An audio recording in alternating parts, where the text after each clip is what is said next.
பெற்ற ஆண்களே சில மேடைகள்ல சொல்லுவாங்க, நான் இவ்வளவு தூரம் நிக்கிறேன்னா என்னுடைய மனைவி காரணம் என்னை ஊக்குவித்ததுல, என்னை பாதுகாத்துட்டதுல, எனக்கு உதவி செய்ததுல, எல்லாத்துலயும் மனைவி எனக்கு துணையாக இருந்ததுனால தான் இந்த அளவுக்கு நான் இந்த உயரத்தை அடைய முடிஞ்சதுன்னு எத்தனையோ வெற்றி பெற்றவர்கள்லாம் சொல்லியிருக்காங்க ஆண்கள். சிலர் சொல்ல மாட்டாங்க, ஏன்னா சொன்னா இன்னும் தலைக்க சொல்லுவாங்க, அவளை சொல்லிட்டான் பாஸ்டர், மேலே ஏறி உட்கார்ந்துக்கிடுவா பாஸ்டர், அதனால தான் சொல்றதே இல்லை அப்படின்னு சொல்ற ஆள் இருப்பாங்க. ஆனா சொல்றோமோ இல்லையோ, அநேக வீடுகளிலே ஆண்களின் உயர்வுக்கு பின்னாடி ஒரு பெண்கள் இருக்கத்தான் செய்கிறாங்க. அல்லேலூயா. அதே வேளையில் நான் சொல்லுகிறேன், ஒவ்வொரு பெண்களின் உயர்வுக்கு பின்னாடியும் ஆண்களும் இருக்கிறார்கள் நான் சொல்றேன். ஒரு கைத்தட்டக்கூடாதா? Price the Lord. அன்பானவர்களே, இன்னைக்கும் நீங்க பார்த்தீங்கன்னா நிறைய குடும்பங்கள்ல ஆண்கள் பெண்களுடைய உயர்வுக்கு காரணமா இருந்திருக்கிறாங்க. அவங்கள பாராட்டுகிறதுல, அவங்களுக்கான ஊக்கம் அளிப்பதில், அவங்களுக்கு கொடுக்கிற சுதந்திரத்தின் மூலமாக பெண்களை ஒரு நல்ல உயரத்துக்கு கொண்டு வந்திருக்கிறார்கள். சாதித்த பெண்கள் பலரும் சொல்லியிருக்கிறார்கள், நான் இந்த அளவுக்கு வர காரணம் எங்க கணவர் தான், அவர் என்னைய ஊக்கப்படுத்துவார் அப்படின்னு சொல்ற பெண்கள் நிறைய பேர் இருக்காங்க. அப்படி பல இடங்கள்ல ஒருத்தர் சொல்லும்போது சொன்னார், திருமணம் ஆகும்போது 8ஆம் வகுப்பு தான் படித்திருந்தாள், ஆனால் என்ன திருமணம் செய்த பிறகு அவளை படிக்க வைத்து தொடர்ந்து அவளை வக்கீலாக, அட்வொகேட்டாக மாற்றியிருக்கிறார். இன்னொருத்தர் ஆசிரியராக மாற்றியிருக்கிறார். சொல்ல ஆசிரியராக ஒரு பெண் மாறி இருக்கிறாள். படித்தது முன்னாடி ஒன்றும் இல்லை, நேரடியாக 10th எழுதி அதுபோல +2 எழுதி அவங்களும் முயற்சி பண்ணியிருக்கிறாங்க. அந்த முயற்சிக்கு பின்னாடி இந்த கணவனும் இருந்து அவங்கள கொண்டு போய் விட வர சிலர் அப்படியெல்லாம் செய்யறதில்லை. போதும் போதும் சொத்தை பொங்கி போடு, அதுக்கு மேலே என்ன செய்ய போறேன்னு சொல்ற ஆள்லாம் இருக்கு. ஆனால் இவர் இல்லை, நீ படிக்கணும், உன்னால முடியும் சொல்லி பணம் கட்டி தன் மனைவியை 8 படிச்ச ஆளை கொண்டு ஒரு அட்வொகேட்டா மாற்றணும்னா உண்மையிலே அது கணவன் அவளுக்கு கொடுத்த சுதந்திரம், விடுதலை தானே. அப்படியானால் இந்த நாளிலே தேவனுடைய பிள்ளைகளை, ஒவ்வொரு வெற்றி பெற்ற ஆணுக்கு பின்னாடி இருப்பது போலவே பெண்களுக்கு பின்னாடியும் ஆண்கள் இருக்கிறார்கள் என்பதை நாம் ஒருபோதும் மறந்துவிடக் கூடாது என்று நான் உங்களுக்கு சொல்லுகிறேன். இந்த காலவேளையில மகளிர் தினத்தை நாம் அனுசரிப்பதனாலே மகளிரை பாராட்டுவதா, உங்களை வாழ்த்துவதா, இல்லை உங்களுக்கு ஆலோசனை சொல்லுவதான்னு எனக்கு தெரியல. ஆனால் ரெண்டையுமே சொல்ல விரும்புகிறேன். நான் சொல்ற சில விஷயம்லாம் உங்களை நான் ஆலோசனை கொடுக்குற மாதிரி அல்லது உங்களை கண்டிக்கிற மாதிரி எல்லாம் சிலவைகள் இருக்கும். ஆனால் நீங்கள் அதை நல்லதாக எடுத்துக்கணும். நான் ஒன்று சொல்ல விரும்புகிறேன், இங்கே இருக்கிற நீங்கள் யாருமே குறைவானவர்கள் இல்லை. ஆனால் குறை வந்துடக்கூடாதுன்றதுக்காக எச்சரிப்பின் செய்தியாக கூட இது இருக்கும். உங்களுக்கு நான் ஆலோசனையாகவும் சொல்ல விரும்புகிறேன், உங்களை பாராட்டியும் சொல்ல விரும்புகிறேன். இந்த உலகமானது ஒவ்வொரு முறையும் அது மாறிக்கொண்டே வருகிறது.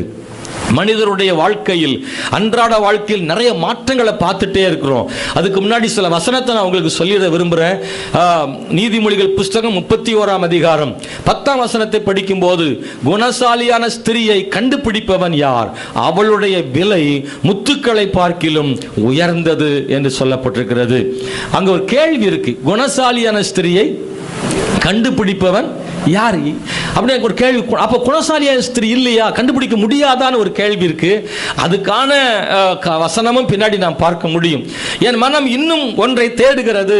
பிரசங்கி 7:28 சாலமன் சொல்றாரு, அதை நான் கண்டுபிடிக்கவில்லை, 1000 பேருக்குள்ளே ஒரு புருஷனை கண்டேன், இவள் எல்லாருக்குள்ளும் நான் ஒரு ஸ்திரியை என்ன செய்யல, பார்க்கல அப்படின்னு சொல்றார். நல்ல கவனிங்க, இந்த ஸ்தோத்திரம் கால வேளையில தேவனுடைய பிள்ளைகளை ஸ்தோத்திரம் நீங்கள் புரிந்து கொள்ளும்படியாக நான் சேர் எக்ஸ்ட்ரா போன நிறைய சேர் சும்மா இருக்குது, முன்னாடி நிறைய கிடக்குது, ஏராளமான சேர் கிடக்கு பெண்களுக்கு. கர்த்தர் நல்லவர், ஸ்தோத்திரம். நல்லா நீங்க படிங்க. இங்க சொல்லும் பொழுது உன்னத பாட்டில் இது தேவனை பற்றி சொல்லப்படுகிறது. கர்த்தர் 1000 சிறந்தவர்னு சொல்றார். ஸ்தோத்திரம். ஆகவே தேவன் அவர் நமக்கு 1000 சிறந்தவராய் இருக்கிறார். அதே நேரத்தில் தேவன் நமக்காக ஆமென் ஸ்தோத்திரம் ஒரு ஸ்திரியை தேடுகிறாராம். ஹல்லேலூயா. மணவாட்டியாக நாம் கர்த்தருக்கேற்ற மணவாட்டியாக இருக்கணும்னு கர்த்தர் என்ன செய்யறாருன்னா விரும்புகிறார். அன்பானவர்களே, நீதிமொழிகள் 31:31 இருக்கு, அவளின் கைகளின் பலனை அவளுக்கு கொடுங்கள், அவளுடைய செய்கைகள் வாசல்களில் அவளை புகழக்கடவது என்று சொல்லப்பட்டிருக்கிறது. ஒரு குணசாலியான ஸ்திரீ பற்றி பைபிள் எழுதப்பட்டிருக்கிறது. ஆனால் அந்த குணசாலியான ஸ்திரியை பாராட்ட வேண்டும் என்று சொல்லப்பட்டிருக்கிறது. குணசாலியா இருந்துட்டா பாராட்டு கிடைக்குமான்னா சில வீடுகள் அதுவும் இல்லை. அதுவும் இல்லை. அதுக்கு அதையும் கேள்வி பண்றவர்களும் இருக்கத்தான் செய்கிறார்கள். உரிய அங்கீகாரம் கிடைப்பதில்லை. ஆமென், ஸ்தோத்திரம். 1 பேதுரு புஸ்தகம் 3ஆம் அதிகாரம் 3-4 வசனங்கள்ல சொல்லப்பட்டிருக்கிறது, அழியாத அலங்கரிப்பாய் இருக்கிற சாந்தமும் அமைதலும் உள்ள ஆவியாகிய இருதயத்தில் மறைந்திருக்கிற குணமே உங்களுக்கு அலங்காரமாய் இருக்க கடவது, அதுவே தேவனுடைய பார்வையில் விலையேற பெற்றதாய் இருக்கிறது சொல்லப்பட்டிருக்கிறது. ஸ்தோத்திரம். ஆமென். அன்பானவர்களே, பெண்களுடைய வாழ்க்கையில எது அலங்காரமா? பெண்களுடைய வாழ்க்கை எது அலங்காரம்னா, சாந்தமுள்ள ஆவி, சாந்தமுள்ள குணம், அமைதியுள்ள ஆவியாகி இருதயத்தில் மறைந்திருக்கிற குணமே உங்களுக்கு அலங்காரம் என்று சொல்லப்பட்டிருக்கிறது. இன்னைக்கு ஒவ்வொரு வருஷமும் மாறிட்டே வர்றாங்க. ஒவ்வொரு 5 வருஷம் 10 வருஷம் 2 வருஷம் இடையில மாற்றம் நடந்துகிட்டே இருக்கு. முன்ன மாதிரி பார்த்த சமுதாயம் இப்போ இல்லை. சமுதாயம் மாறிட்டே இருக்கு. சில நல்ல மாற்றங்கள் ஏற்பட்டிருக்கு. அதற்காக தேவனுக்கு ஸ்தோத்திரம். இந்த சமுதாயத்தில் மனிதனுடைய வாழ்வியல்ல மாற்றங்கள் வரும்போது நல்ல மாற்றங்களா இருந்தா சந்தோஷம். ஏன்னா இன்னைக்கு உள்ள புதிய சமுதாயம் சில நல்ல மாற்றங்கள், முற்போக்கு சிந்தனை இருக்கு, பகுத்தறிவு இருக்கு, தைரியம் இருக்கு, வேலையில ஒரு பெரிய இடத்துக்கு கொண்டு போயிருக்கு. மகளிர் மத்தியில் ஒரு மாற்றம், நல்ல மாற்றம் இருக்கு. அல்லேலூயா. மகளிர்லாம் இன்னைக்கு நல்லா முன்னேறி இருக்கிறாங்க, எல்லா துறைகளிலும் வளர்ந்து இருக்கிறாங்க. அதெல்லாம் நல்ல முன்னேற்றம், நல்ல மாற்றம். முன்னாடி அப்படி கிடையாது. அனுப்பவும் மாட்டாங்க, அவங்களும் போக மாட்டாங்க, வெட்கப்படுவாங்க. ஹல்லேலூயா. முதல்லாம் பேண்ட் சட்டை போட்டு போலீஸுக்கு அம்மாவை போறது விடுவாங்களா, அதை என்ன வேலை வேலை அப்படின்னு திட்டுவாங்க பெரியவங்கள்லாம். அப்படி இன்னைக்கு டிப்டாப்பா பேண்ட் ஷர்ட் போட்டு அடி ஏய் வாடா அப்படிங்குது. ஒரு ஆம்பளை ஆளை பார்த்து பெரிய ஆளை பார்த்து இங்க வாடா அப்படின்னு சொல்லுது. இன்னைக்கு அப்படி நின்று அதிகாரமா நின்று பேசுற அளவுக்கு ஒரு பெரிய வளர்ச்சி பெண்கள் மத்தியில் ஏற்பட்டுக்கிறது. நல்ல வளர்ச்சிக்காக பரவாயில்ல. ஜாதிய பார்வையெல்லாம் மாறி இருக்கு. முதல்லலாம் அப்படி இருந்துச்சு. இப்படி இப்போ உள்ள இளைஞர்கள்லாம் ஜாதி பார்க்கறது இல்லை. அப்படியே நாம் மாற்றங்கள் ஏற்பட்டிருக்கு. படிப்பு நல்ல உயர்ந்த கல்விக்கு வந்திருக்காங்க. நல்ல மாற்றங்களுக்காக ஸ்தோத்திரம். முன்னாடிலாம் அப்படி கிடையாது. 8ல் நிறுத்தி கல்யாணம் முடிச்சு விட்டுருவாங்க. ஆனால் இப்போ அப்படி இல்லை. வளர்ந்து வளர்ந்து வளர்ந்து வரும்போது டாக்டரேட் பண்றாங்க. எவ்வளவு படிக்கணுமோ படிக்கிறாங்க. திருமணத்துக்கு பிறகு படிக்கிறாங்க. முன்னாடி எல்லாம் இப்படி எல்லாம் படிக்க வைக்கணும்ன்ற எண்ணம் இல்லை. ஆனா இந்த படிக்கிற விஷயத்துல பெரிய மாற்றங்கள், நல்ல மாற்றங்களுக்காக ஸ்தோத்திரம். கைத்தட்டி பாராட்டும். சமுதாயம் நல்ல மாற்றங்களை காணட்டும். அதற்காக தோத்திரம் கத்திருக்கு. ஆனா சில தவறான மாற்றங்களும் சமுதாயத்தில் நடந்துகிட்டே வருது. ஆமென். அல்லேலூயா. நீங்க பார்த்தீங்கன்னா என்ன இன்னைக்கு இப்போ மகளிர் மத்தியில், பெண்கள் மத்தியில் என்னவாயிடுச்சு அப்படின்னா, நாங்களும் ஆண்களுக்கு நாங்கள் நிகர் சமம் அப்படின்ற ஒரு வார்த்தையை பரப்பி விட்டு இப்போ எல்லா பக்கமும் பேச்ச என்ன தெரியுமா, நான் என்ன குறைஞ்சவளா, நானும் ஈக்குவலான ஆள் தான், நான் ஒன்றும் சும்மா வரல, 10 பவுனும் போட்டு வந்திருக்கேன் அப்படின்னு வீட்டுக்குள்ள பேசி நானும் சமமானவள், ஆணோடு பெண் சமமாக இருப்பது வரவேற்கத்தக்கது, வரவேற்கத்தக்கது. அது எந்த அடிப்படையில்? ஒன்றும் பெண்கள் ஆண்களுக்கு அடிமைன்னு பைபிளையும் சொல்லலை. அடிமை அல்ல, வேலைக்காரியும் அல்ல. ஆணும் பெண்ணும் சமம்தான். மகளிருடைய பார்வை என்னவாக இருக்கிறது? ஸ்தோத்திரம். பெண்கள் ஆரம்ப காலங்களில் ஆதிக்க சக்தியாக இருந்தாங்க. பெண்களை அடக்கினது உண்டு. பெண்களுக்கு ஏற்ற உரிமையை ஆண் சமுதாயம் கொடுக்கல முன்னாடி. ஆனால் இப்போ அந்த உரிமையை இவங்க தட்டி பறிச்சுட்டு மேலே ரொம்ப உயரமாக போயிடுறாங்க. அதான் பிரச்சனை. ஈக்குவலாக வர்றன்ற இடத்துல என்ன ஆயிடுது அப்படின்னா, கூடுதலாக போறக்கூடிய ஒரு சூழ்நிலை இப்போ ஏற்பட்டு வந்துட்டே இருக்கு. அது என்ன மாற்றங்கள்லாம், தப்பான மாற்றங்கள் இன்னைக்கு மாறிட்டே கிடக்கு. இந்த உலகமும் சினிமாவும் பல விதமான சூழ்நிலைகளும் இந்த உலகத்தின் பெண்களை மாற்றங்களை ஏற்படுத்தி கொண்டே இருக்கிறது. பெண்கள் மாற்றம் அடையும் போது நல்ல மாற்றங்களை தேடி போகாமல் தவறான மாற்றங்களை தேடி போகிறதுனால சமுதாயத்தில் பெரிய சீரழிவு ஏற்பட்டு கொண்டு வருகிறது என்பதை மறந்துவிட வேண்டாம். எது உடை சுதந்திரம்? உடைக்கான சுதந்திரத்தை இன்னைக்கு கேட்கிறாங்க பெண்கள். அதற்கு சாதகமாக பேசுகிற ஆண்களும் இருக்கிறார்கள். சில முன்னேற்றவாதிகள் சொல்ற இடத்துல இருக்கிறாங்க. எந்த உடையும் உடுத்துறதுக்கு பெண்களுக்கு என்ன இருக்கான் சொல்லுங்க? சுதந்திரம் இருக்கு, உரிமை இருக்கு. எங்களுக்கு எந்த உடையை நாங்கள் உடுத்துவோம்னு இன்னைக்கு சொல்றாங்க. இளைஞர் பட்டாளம், இளம் பெண்கள் இன்னைக்கு பேசுறாங்க. எந்த உடையை நாங்கள் உடுத்திக்கிடுவோம்னு சொல்றாங்க. நாங்கள் எப்படியும் அணியலாம் சொல்றாங்க. நாங்கள் எந்த உடையும் அணிவோம். ஷால் போடுறதே மாறி போயிடுச்சு இப்போ. அப்படிதானே? முதல்ல ஷால் இப்படி போட்டாங்க, இப்படி போட்டாங்க, 2 பக்கம் போட்டு பின்குத்தி, பிறகு ஒத்தையில வந்துச்சு, அப்புறம் அந்த ஷாலு இப்படி விழுந்துச்சு, அதுக்கப்புறம் கழுத்தோட சேர்த்து எவனா இழுத்துட்டு போற மாதிரி கிடக்கு, கழுத்தோட கிடக்கு. சில அதுக்கு அவுத்து போட்டே வந்துடுது, எனக்கு சாலே வேணாம் தாய். இதெல்லாம் உடையின் சுதந்திரமாக பெண்கள் பார்க்கிறார்கள். என்ன ஆடையும் அணிய பைபிளுக்கு என்ன சொல்லியிருக்கு? ஒரே வார்த்தை. நாம் யார் யாரையும் சொல்றாங்க ஆடையை பற்றி, அப்படி இல்லை. தகுதியான வஸ்திரம் அணியும்படி பைபிளில் சொல்லியிருக்கு. நல்லா இங்கே கவனிச்சுக்கணும். பைபிள் தான் நமக்கு முக்கியம். ஆமே, சினிமாக்காரன் சொல்றதும் அரசியல்காரன் சொல்றதும் இந்த பெண்ணுரிமை பேசுகிறவர்கள் சொல்றதும் முக்கியம் கிடையாது. வேதாகமம் என்ன சொல்லுகிறதோ அதை பாராட்ட, அதை தான் நம்ம செய்யணும். அல்லேலூயா. கைத்தட்டு வரல பத்திங்களா? ஏன்னா நீங்களும் அந்த டீமில் இருக்கீங்களோ என்னமோ தெரியல. நான் சொல்றது நீங்கள் தப்பாக எடுத்துடக்கூடாது. நான் நியாயமானதை உடனே சொல்கிறேன். எது அழகு? அழகுலாம் பெண்கள் ஒரு தவறான மாற்றத்தை கொண்டு வந்திருக்கிறாங்க. மகளிர்கள் அழகுன்னா என்ன? முன்னாடி எல்லாம் அப்படிதான் சொல்லுவாங்க, புத்திமதி பிள்ளைகள் சொல்லுவாங்க, நல்ல பிள்ளையா இருக்கணும், இந்த மாதிரி குணங்களை சொல்லி கொடுப்பாங்க. ஆனால் இன்னைக்கு எது அழகு அதிகமாக மாறி இருக்கு அப்படின்னா, அதுக்கு ஏற்ற மாதிரி சரியா வியாபார தொழிற்சாலைகள் பெருகி போயிடுச்சு, தொழில்நுட்பங்கள் பெருகிடுச்சுது. ஏராளமான பேஸ்ட், கிரீம், மாவு, கடலை மாவு, அந்த அரிசி மாவெல்லாம் தடவை சொல்லி கித்தால கொடுத்து மூஞ்செல்லாம் ஒரு பெரிய பவுண்டேஷன் வேற சொல்றாங்க. பவுண்டேஷன் எங்க வீட்டுக்கு தான் போட்ட ஞாபகம் இருக்கு. ஆனா இப்போ முகத்துக்கே பவுண்டேஷன் எல்லாம் போடுறாங்களாம். பவுண்டேஷன் போட்டு அப்புறம் செங்கல் வச்சு கட்டி வருது. மூஞ்சில் தண்ணி எடுத்து ஊத்தப்பட கிளவியாயிடுறா. தண்ணி ஊத்தாத வரைக்கும் குமரியா இருக்கா. கல்யாண வீட்டில் ஒரு முறை கல்யாண வீட்டில் பொண்ணை கூட்டிட்டு வாங்கன்றேன். நம்ம சச்சி விசுவாசி தான். பொண்ணை காணோம். என்ன வேற பொம்பளை பிள்ளைய கூட்டு வந்திருக்கியன்னு பார்த்தா, கூர்ந்து பார்த்தா தெரியும் அந்த தான் பொண்ணு. அது பொண்ணை டூப்ளிகேட்டாக மாற்றிட்டானுவேன். உட்காந்து 3 மணி நேரமாக ஃபவுண்டேஷன் போடுவாங்களாம்ல. கல்யாணத்துக்கு 3 மணி நேரம் போட்டால் தான் ஃபவுண்டேஷன் போட முடியுமா. அதனால் கொண்டு போய் விட்டாங்க. சோத்திரம். அப்படி இப்போ என்ன செய்யறாங்க, மாற்றிடுறாங்க. நான் பிரைஸுக்கு சொல்லியிருந்தேன், ஏம்மா நீ வந்து கரெக்டாக பிரைஸியாவே காமிக்கணும்னு சொல்லியிருந்தேன். அதனால் சாப்பிட்ட உடனே கொண்டு விட்டுட்டோம். மத்தியானம் சாயங்காலம் வரைக்கும் போட்டு எடுத்து வந்தால் அவளுமே ஒரு மாதிரி ஆள் பழைய நிலைமைக்கு இல்லை. பியூட்டிஷன் போயிட்டோம்னா ஆளை மாற்றி விடுறாங்க. அல்லேலூயா. ஆமாம், சோத்திரம். ஏகப்பட்ட கிரீமை தடவி எடுத்து பாவம் அப்படியே இது பேக்கலாண்ட மாதிரி உட்காந்து கிடக்கு. 3 மணி நேரம் இப்படியே உட்காந்துருக்கு.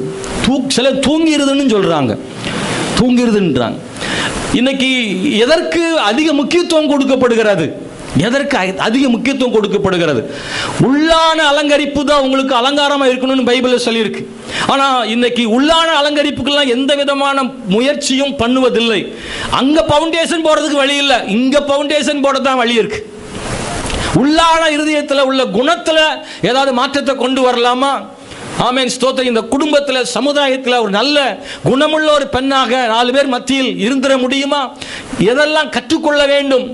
ஆமென், ஸ்தோத்திரம். அன்பையும் தியாகத்தையும், நல்ல மற்றவர்களை பாராட்டுகிறதிலையும், உபசரிப்பதிலையும், பிறர் மேல் அன்பு செலுத்துவதிலையும், குடும்பத்தில் நல்லபடியாக கொண்டு போகிறதிலையும் என்னெல்லாம் செய்தால் நம்ம குடும்பம் சமாதானமாக இருக்கும், எப்படியெல்லாம் விட்டு கொடுத்தா அந்த குடும்பத்தை நல்லா கொண்டு போகலான்னு அதற்காக உள்ளத்துக்குள் குணத்தை வளர்ப்பதற்கான முயற்சியில் அவர்கள் இறங்காமல் வெளிப்படையான வகையில் என்னவெல்லாம் செய்ய முடியுமோ ஆடையிலும் அலங்காரங்களிலும் இந்த சமுதாயம் அதை பெருக்கிக் கொண்டே போகிறது. பெண்கள் அழகா இருப்பது தவறொன்றும் இல்லை.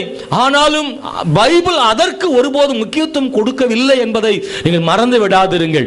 அதுக்காக வெளியில் நம்ம போகும்போது பரதேசியா போகக்கூடாது, நீட்டா ஒழுங்கா போகத்தான் செய்யணும். நல்ல ஆடைகளை உடுத்துங்கள். நான் அடிக்கடி சொல்லுவேன், சர்ச்சுக்கு வரும்போது நல்ல ட்ரெஸ் இருக்கிற பெஸ்ட்டை போட்டுவாங்க. சில ஆள்லாம் பார்த்தா கல்யாண வீட்டுக்கெல்லாம் சூப்பராக போகுது, இங்கே வந்தால் பரிதாபமாக வருது. கல்யாண வீட்டுக்கு போகிறத விட சர்ச்சுக்கு நல்லா வாங்க. அல்லேலூயா. நைட்டு படுத்த அந்த ஜலையோட வந்துடக்கூடாது. நல்லா காலையில் குளிச்சு கழிச்சு நீட்டாக அப்படி அடிச்சு பவுடர்லாம் அடிச்சு வாங்க. சோத்திரம். அல்லேலூயா. பாஸ்டர் அங்கிட்டும் பேசுகிறேன் இங்கிட்டும் பேசுகிறேன்னு சொல்லாதீங்க. ஒரு தகுதியான வஸ்திரம் உடுத்திட்டு வாங்க. ஆலயத்துக்கு வரும்போது ராஜாவை பார்க்க வரோம், நல்ல நேர்த்தியாக நீட்டாக சர்ச்சுக்கு வாங்க. நல்லா சொல்லுங்க. அல்லேலூயா. நீ எல்லாம் பட்டு சேலை கட்டி வாங்கலன்றேன். அது எதுக்கு 10 வருஷமா சும்மா அப்படியே உள்ளே வச்சிருக்கிய? நல்லா கட்டி வாங்க, ஆலயத்துக்கு வாங்க, ஒன்றும் தப்பு இல்லை. ஆனால் ஃபவுண்டேஷனுக்கு போயிடாதீங்க. சொல்லுங்க. நிறைய பேர் சர்ச்சுக்கு வரது லேட்டு கேட்டால் ஃபவுண்டேஷன் தான் காரணம். சர்ச்சுக்கு வர தாமதம். கண்ணாடி முன்னாடி உட்காந்தா எவ்வளவு நேரம் ஆகுது. வாமா வாமா வாமான்னு வீட்டில் அவர் கத்தி பார்க்குறாரு. லேட் ஆகிடுது பாஸ்டர், என்ன செய்யங்கிறார். எது அழகுன்னு இன்னைக்கு மக்களுக்கு தெரியல. வெளிப்படையான அலங்காரங்கள் அலங்காரம் அல்லன்னு ஆண்டவர் ரொம்ப தெளிவாக சொல்லியிருக்கிறார். பைபிளில் 1 பேதுரு புஸ்தகம் 3ஆம் அதிகாரம் 3ஆம் 4ஆம் வசனத்தை வாசிக்கும் போது, மயிரை பின்னி பொன்னாபரணங்களை அணிந்து உயர்ந்த வஸ்திரங்களை உடுத்தி கொள்ளுதல் ஆகிய புறம்பான அலங்கரிப்பு உங்களுக்கு அலங்காரமாய் இராமல் அழியாத அலங்கரிப்பாய் இருக்கிற சாந்தமும் அமைதியுள்ள ஆவியாகிய இருதயத்தில் மறைந்திருக்கிற குணமே உங்களுக்கு அலங்காரமாய் இருக்க கூடாது. அதுவே தேவனுடைய பார்வையில விலையேற பெற்றதுன்னு சொல்லியிருக்கு. அல்லேலூயா. உங்கள் அழகை அலங்கரிங்கள், நகையால் அல்ல, உங்கள் குணத்தால் அலங்கரியுங்கள். Price the Lord. ஹல்லேலூயா. ஆமென். ஸ்தோத்திரம். இந்த உலகம் தருகிற அலங்கார பொருட்களினால் அல்ல, உங்களுடைய குணத்தால் உங்களை அலங்கரிங்கள் வேதம் சொல்லுது. நீதிமொழிகள் புஸ்தகம் 11ஆம் அதிகாரம் 22ஆம் வசனத்தில் வாசிக்கிற போது, மதிகேடாய் நடக்கிற அழகுள்ள ஸ்திரீ பன்றியின் மூக்கில் உள்ள பொன் மூக்குத்திக்கு சமானமா. மதிகேடாய் நடக்கிற பெண் யாரா? பன்றியின் மூக்கில் உள்ள பொன் மூக்குத்தி. பன்னி மூக்குத்தி போட்டிருக்கான். அந்த மூக்குத்தி நல்லா தங்கமா இருக்கு, ஒரிஜினல் தங்கமா அந்த பன்னிக்கு போட்ட மூக்குத்தி. ஆனா அதுல எங்க கொண்டு முக்குதுன்னா தெரியுமா? அந்த மூக்குத்திய எதுக்கு அந்த மூக்குத்தி அப்படின்றா. யாருக்கு? யார் அப்படின்னா, மதிகேடாய் நடக்கிற பெண். அழகா கூட இருக்கலாம், ரொம்ப அழகான பெண், ஆனா அவள் மதிகேடானவளா இருக்கிறாள். குடும்பத்தை நடத்த தெரியல, குடும்பத்தை பிரச்சனை உண்டு பண்ணுகிறாள். குடும்பத்தில் அவள் ஒரு பெண்ணாக இல்லை என்றால் அவள் யாருன்னா சொல்லுங்களேன், பன்றி மூக்குல உள்ள பொன்முத்தா. பொன்முத்தா கூட இருந்து என்ன செய்ய? அந்த மூக்குத்தி எங்க இருக்குன்றது ரொம்ப முக்கியமானதாக இருக்கிறது. இதை கேட்கிற தேவனுடைய பிள்ளைகளே, இன்றைக்கு தவறான மாற்றங்கள் சமுதாயத்தில் நிறைய மாறிட்டே வருது. பார்த்தீங்கன்னா, காதலை பற்றி பெரிய மாற்றம் வந்துட்டு இருக்கு. முதல்ல பயப்படுவாங்க, மறைவாக செய்தவர்கள் இப்போது அப்படி இல்லை என்பதை பார்க்கிறோம். தைரியமாக செய்கிறார்கள். அவைகள் நாளோட பெருகிக்கொண்டே போகிறது. சமுதாயத்தில் அதெல்லாம் பெரிய தவறு ஒன்று இல்லைன்னு மாறி போயிடுச்சு நினைக்குது. ஸ்தோத்திரம். ஏதாவது கேட்டால் ஆண் ஃப்ரெண்டோட போகிறது என்ன தப்புன்னு கேட்குற அளவுக்கு மாறிட்டாங்க. பேரண்ட்ஸே அதெல்லாம் அலோவ் பண்ணுற அளவுக்கு மாறிடுச்சு. சமுதாயத்தில் நீங்கள் எத்தனையோ கேள்விப்பட்டு வர்றீங்க. எதெல்லாம் தவறுன்னு சொன்னார்களோ அது தவறு ஒன்றும் இல்லை என்று சொல்கிற அளவுக்கு மாறி இருக்கிறது. ஒரு அம்மா சொல்றாங்க, எங்கேயா போய் லவ் பண்றானே சொல்றான், போக மாட்டேங்கிறான், அவளை போக மாட்டேங்கிறான்னு சொல்றாங்க. காதலிக்க அனுமதி கொடுத்து ஊக்கப்படுத்துற ஆட்கள்லாம் மாறிட்டாங்க. இன்னைக்கு சமுதாயத்தில் இப்படி மாற்றங்கள் வருது. திருமணம், இப்போது பல திருமணங்கள் பெற்றோர் இல்லாமலே நடக்கிறது. அதுல மாற்றம். முன்னாடி அப்படி கிடையாது, அப்பா அம்மா இருந்தாதான் திருமணம். அப்படி கிடையாது, பெற்றோர் இல்லாமலே திருமணம் நடக்கிறது. குழந்தை பெறுதல், திருமணத்துக்கு முன்னாடி குழந்தை பெற்றால் தப்பு இல்லைன்னு சொல்ற அளவுக்கு இன்னைக்கு மாறிடுச்சு. ஒரு பெரிய நடிகை ஒன்றுலாம் சொல்லி பெரிய இதா இருந்துச்சு. அது பெண்களை நீங்கள்லாம் அப்படி சொல்லக்கூடாது, அவங்க எப்போனாலும் கேட்டு குழந்தை பெற்றுக்கலான்னு சொல்லியிருக்காங்க. இதெல்லாம் நம்மளுக்காக கிடையாது. அல்லேலூயா. நான் சொல்ற இதெல்லாம் நம்ம சர்ச்சில் இல்லை, ஆனா வரும் காலங்கள் இப்படி வந்துடக்கூடாதுன்றதுக்காக நம்முடைய சபையில பிரசங்கிக்கிறேன். பெண்மையை விரும்பாத பெண்கள் தான், ஆனா பெண்மையை விரும்பல. இன்னைக்கு அதுல மாற்றம் வந்திருக்கு. இளைஞர் சமுதாயம் ஆண்களை போல முடிவெட்டி கொள்றாங்க, ஆடை உடுத்துறாங்க, மது அருந்துறாங்க, புகைப்பிடிக்கிறாங்க, ஆணுக்கு சமமாக காட்ட விரும்புகிறார்கள். ஆனா ஒண்ணு தெரியுமா, பெண்களின் உடையிலேயே ஆணுக்கு மேலாக அதிகாரத்தில் இருக்க முடியும் என்று காட்டின சில பெண்கள்லாம் என்ன செய்யறாங்க, இருக்கிறாங்க. இல்ல ஆணை போல தான் மாறிதான் ஆணுக்கு சமமாக முடியும்னு இந்த பெண்கள்லாம் நினைக்கிறாங்க. அவங்கள மாதிரி முடிவெட்டினா வீரம் வந்துடும் நினைக்கிறாங்க. அவங்கள போல ஜீன்ஸ் பேண்ட் போட்டு, அவங்கள போல டிஷர்ட் போட்டோம்னா நமக்கு ஆணுக்கு சமான மரியாதை கிடைச்சது நினைக்கிறாங்க. ஆணுக்கு சமமாக இருக்கணும்னா நான் அவனை போல மாற வேண்டும் என்று இப்பொழுதெல்லாம் புகைப்பிடிக்கிறவருடைய பெண்களின் எண்ணிக்கை அதிகமாக இருப்பதாக கணக்கீடு. மது அருந்தக்கூடிய பெண்களின் எண்ணிக்கை அதிகமாக இருக்கிறது. இதெல்லாம் தவறான பார்வையில் வரக்கூடிய விஷயங்களாய் காணப்படுகிறது. நல்ல மாற்றங்களுக்காக ஸ்தோத்திரம். இது போன்ற தவறான மாற்றங்கள் பெரிய ஆபத்தை கொண்டு வந்து விடுகிறது. அநேக பெண்கள் பெண்ணுடைய உடுத்தியே அவர்கள் உயரத்தில் இருக்கிறார்கள், பெரிய அதிகாரிகளாக நிறைய பேர் இருக்காங்க என்பதை மறந்துவிட வேண்டாம். பெண் விடுதலை பற்றியதான தவறான புரிதல் இன்னைக்கு அதிகமாகிட்டே போகுது. நான் நினைப்பதை எல்லாம் செய்வதற்கு எனக்கு உரிமை உண்டு என்று சொல்லுகிறார்கள். திருமணத்துக்கு முன்பும் திருமணத்துக்கு பின்பும் கூட நான் எல்லாத்தையும் செய்ய எனக்கு உரிமை இருக்குன்னு நினைக்கிறவங்களுக்கு சிறிய காரியத்திற்கும் விவாகரத்துக்கு போயிடுறாங்க. பயங்கர ஈகோ இன்னைக்கு பெருகி வருகிறது. முன்பெல்லாம் அப்படி இல்லை. இப்பொழுதெல்லாம் விவாகரத்துகள் அதிகமாக பெருகிக் கொண்டே போகுது. பெண்கள் ஏராளமானவர்கள் திருமணத்தில் தூக்கி எறிகிற இடத்திற்கு வந்து விட்டார்கள். சொல்லக்கூடிய காரணங்களும் கூட சாதாரணமான காரணங்களாகத்தான் இருக்கிறது. அவர் என்னை துணித்து வைக்க சொல்றாரு, என்னைய சமைக்க சொல்றாரு, சோறு பொங்க சொல்றாரு அப்படின்னு. எனக்கு ஒண்ணுமே தெரியாது, நான் சமைக்கவே மாட்டேன், எல்லாமே அவர் தான் செய்யணும் அப்படின்னு சொல்ற இடத்துலலாம் இன்னைக்கு நிறைய மாற்றங்கள் வந்திருக்கிறது. ஸ்தோத்திரம். அன்றைக்கு திருமண வரன் தேடுவதில் பெற்றோருடைய முழு பங்கு தான் அதுல இருக்கும். அப்படிதானா? இதை கட்டணும்னு சொன்னா அன்னைக்கு கட்டதான் ஆகணும். ஆனா இன்னைக்கு அப்படி இல்லை, அந்த பெண் சொல்றது தான் செய்யணும் போல இருக்கிறது. இந்த ரெண்டுமே தவறுதான். ஸ்தோத்திரம். பெண்ணுடைய அங்கீகாரம் இல்லாமல் பெற்றோரே முடிப்பதும் பெரிய தவறு. அதே நேரத்தில் பெற்றோருடைய அனுமதி இல்லாமல் பெண்களே முடிப்பதும் தவறு. ரெண்டு பேரும் சேர்ந்து செய்ய வேண்டிய வேலை இந்த திருமணங்கள். அல்லேலூயா. பிள்ளைகளுக்கும் உரிமை கொடுக்கணும். அவங்க அந்த பெண் வரன்களை தேர்ந்தெடுக்கிற உரிமை யாருக்கு தரணும்? அந்த பிள்ளைகளுக்கு தர வேண்டும். ஆனால் அதே நேரத்தில் பெற்றோருடைய அனுமதியோடும் அது என்ன செய்யணும்? நடக்கணும். அதுதான் சரியா இருக்கும். திருமண விஷயத்தில் அன்னைக்கு உள்ள நடைமுறையும் சரியானது இல்லை, இன்னைக்கு உள்ள நடைமுறைகளும் சரியானதாக தெரியவில்லை பெரும்பாலான இடங்கள்ல. ஆனால் குறிப்பாக சரியாக நடக்கிற குடும்பங்களும் இருக்கத்தான் செய்கிறது. பிள்ளையினுடைய முடிவோடு பெற்றோருடைய அங்கீகாரத்தோடு கூட திருமணம் நடக்கிற வீடுகளும் இருக்கிறது. அதற்காக பாராட்டுகள். அன்பான தேவனுடைய பிள்ளைகளை, ஸ்தோத்திரம். அன்றைக்கு விவாகரத்து கூடாது என்பார்கள். ஏதாவது அட்ஜஸ்ட் பண்ணி போமா, கொஞ்சம் அப்படிதான் இருக்கும், முன்ன பின்ன நீ போக போக சரியாயிரும் அப்படியெல்லாம் சொல்லி தான் பண்ணுவாங்க. விவாகரத்து பண்றதுக்கு அனுமதி கொடுக்க மாட்டாங்க பேரண்ட்ஸ், அது விட மாட்டாங்க. ஆனா இன்னைக்கு சொல்ற பேரண்ட்ஸ் மாறிட்டாங்க, பேரண்ட்ஸே மாறிட்டாங்க. அவங்க கூட எதுக்கு குப்பை கொட்ட, அவன் இப்படி பேசுறானாக்கும் வந்துரு வீட்டுக்கு பார்த்துக்கலாம், அந்த நாய் கிடக்கட்டும், அவன் கஞ்சிக்கலாம போவான், நீ ஏன் பாட்டுக்கு நான் பார்க்கிறவனுக்கு கடைசி மட்டும் அப்படின்னு இன்னைக்கு பெற்றோர்கள் மாறிட்டாங்க. இது சமுதாயத்தில் குடும்ப வாழ்க்கையில் ஒரு சீரழிவை என்ன செய்யுதுன்னா ஏற்படுத்திட்டே இருக்கு. அந்த பிள்ளைய சின்ன காரணங்களுக்காக கூட கணவனை விட்டுட்டு வந்துருன்னு சொல்ற பெற்றோர்கள் இன்னைக்கு பெருகி வருகிறார்கள். இதெல்லாம் பெண்களுக்காக ஏற்படுகிற தவறான பாதைகளாக போய்கொண்டே இருக்கிறது. அன்பான தேவனுடைய வேதாகமம் அன்னைக்கு அட்ஜஸ்ட் பண்ணி வாழுன்னு சொன்னாங்க, இன்னைக்கு விட்டுட்டு வந்துருன்னு சொல்ற இடத்துல இருக்கிறாங்க. பல இடங்களில் அப்படி நடக்கிறது. ஆனால் வேதாகமம் சொல்லுது அன்னைக்கும் இன்னைக்கும் ஆமென் இருவரும் பிரிய கூடாதுன்னு தான் சொல்லியிருக்கு பைபிள்ல. மரணமோ அல்லது வேசித்தனமோ இன்னும் சில காரணங்களுக்காக மட்டும் வேண்டுமானால் பிரிந்து கொள்ளலாமே ஒழிய, அதுக்குன்னு சில விஷயங்களை பைபிள சொல்லி வச்சிருக்கு. அந்த திருமணத்திற்கு தேவையானவைகள் இல்லாமல் இருக்குமானால் நீங்கள் வேணுமானால் பிரிந்து கொள்ளலாம், மற்றபடி ஒரு நாள் பிரியக்கூடாதுன்னு பைபிள்ல சொல்லியிருக்கு. ஏன் விவாகரத்து என்று அதிகமாக வருது தெரியுமா? குடும்ப அமைப்பையும் சமுதாய அமைப்பையும் போட்டு குழப்புறாங்க. அதான் முக்கியமானது. நல்லா புரிஞ்சுக்கோங்க. ஏன் இன்னைக்கு நான் சொல்றது சரிதானா? எல்லா இடங்களிலும் இது அதிகமாயிட்டு இருக்கா? ஏகப்பட்ட கேஸ் வந்து கோர்ட்ல வந்து நிலுவையில் இருக்காம். ஸ்தோத்திரம். குறிப்பாக நிறைய படித்தவர்களும் படிக்காதவர்களை விட படித்தவர்கள் தான் அதிகமாக இந்த மாதிரி விவாகரத்துக்கு போகிறார்கள். நல்ல படித்தவர்கள், அதிகமாக சம்பாதிக்கிறவர்கள், ஸ்தோத்திரம், சமுதாயத்தில் உயர்ந்த இடத்துல இருக்கிறவர்கள், இன்னும் சொல்ல போனால் நடிகர்களாக இருக்கிறவர்கள், நடிகைகளாக இருக்கிறவர்கள், உயர்ந்த அந்தஸ்தில் உள்ளவர்கள் கூட அப்படித்தான் போகிறார்கள். அதுக்கு காரணங்களை நீங்கள் கொண்டு பார்த்தால் அப்படித்தான் தெரிகிறது. அவர்கள் சொல்லும் காரணங்களை நீதிபதிகளே சிரிக்கிறார்கள்.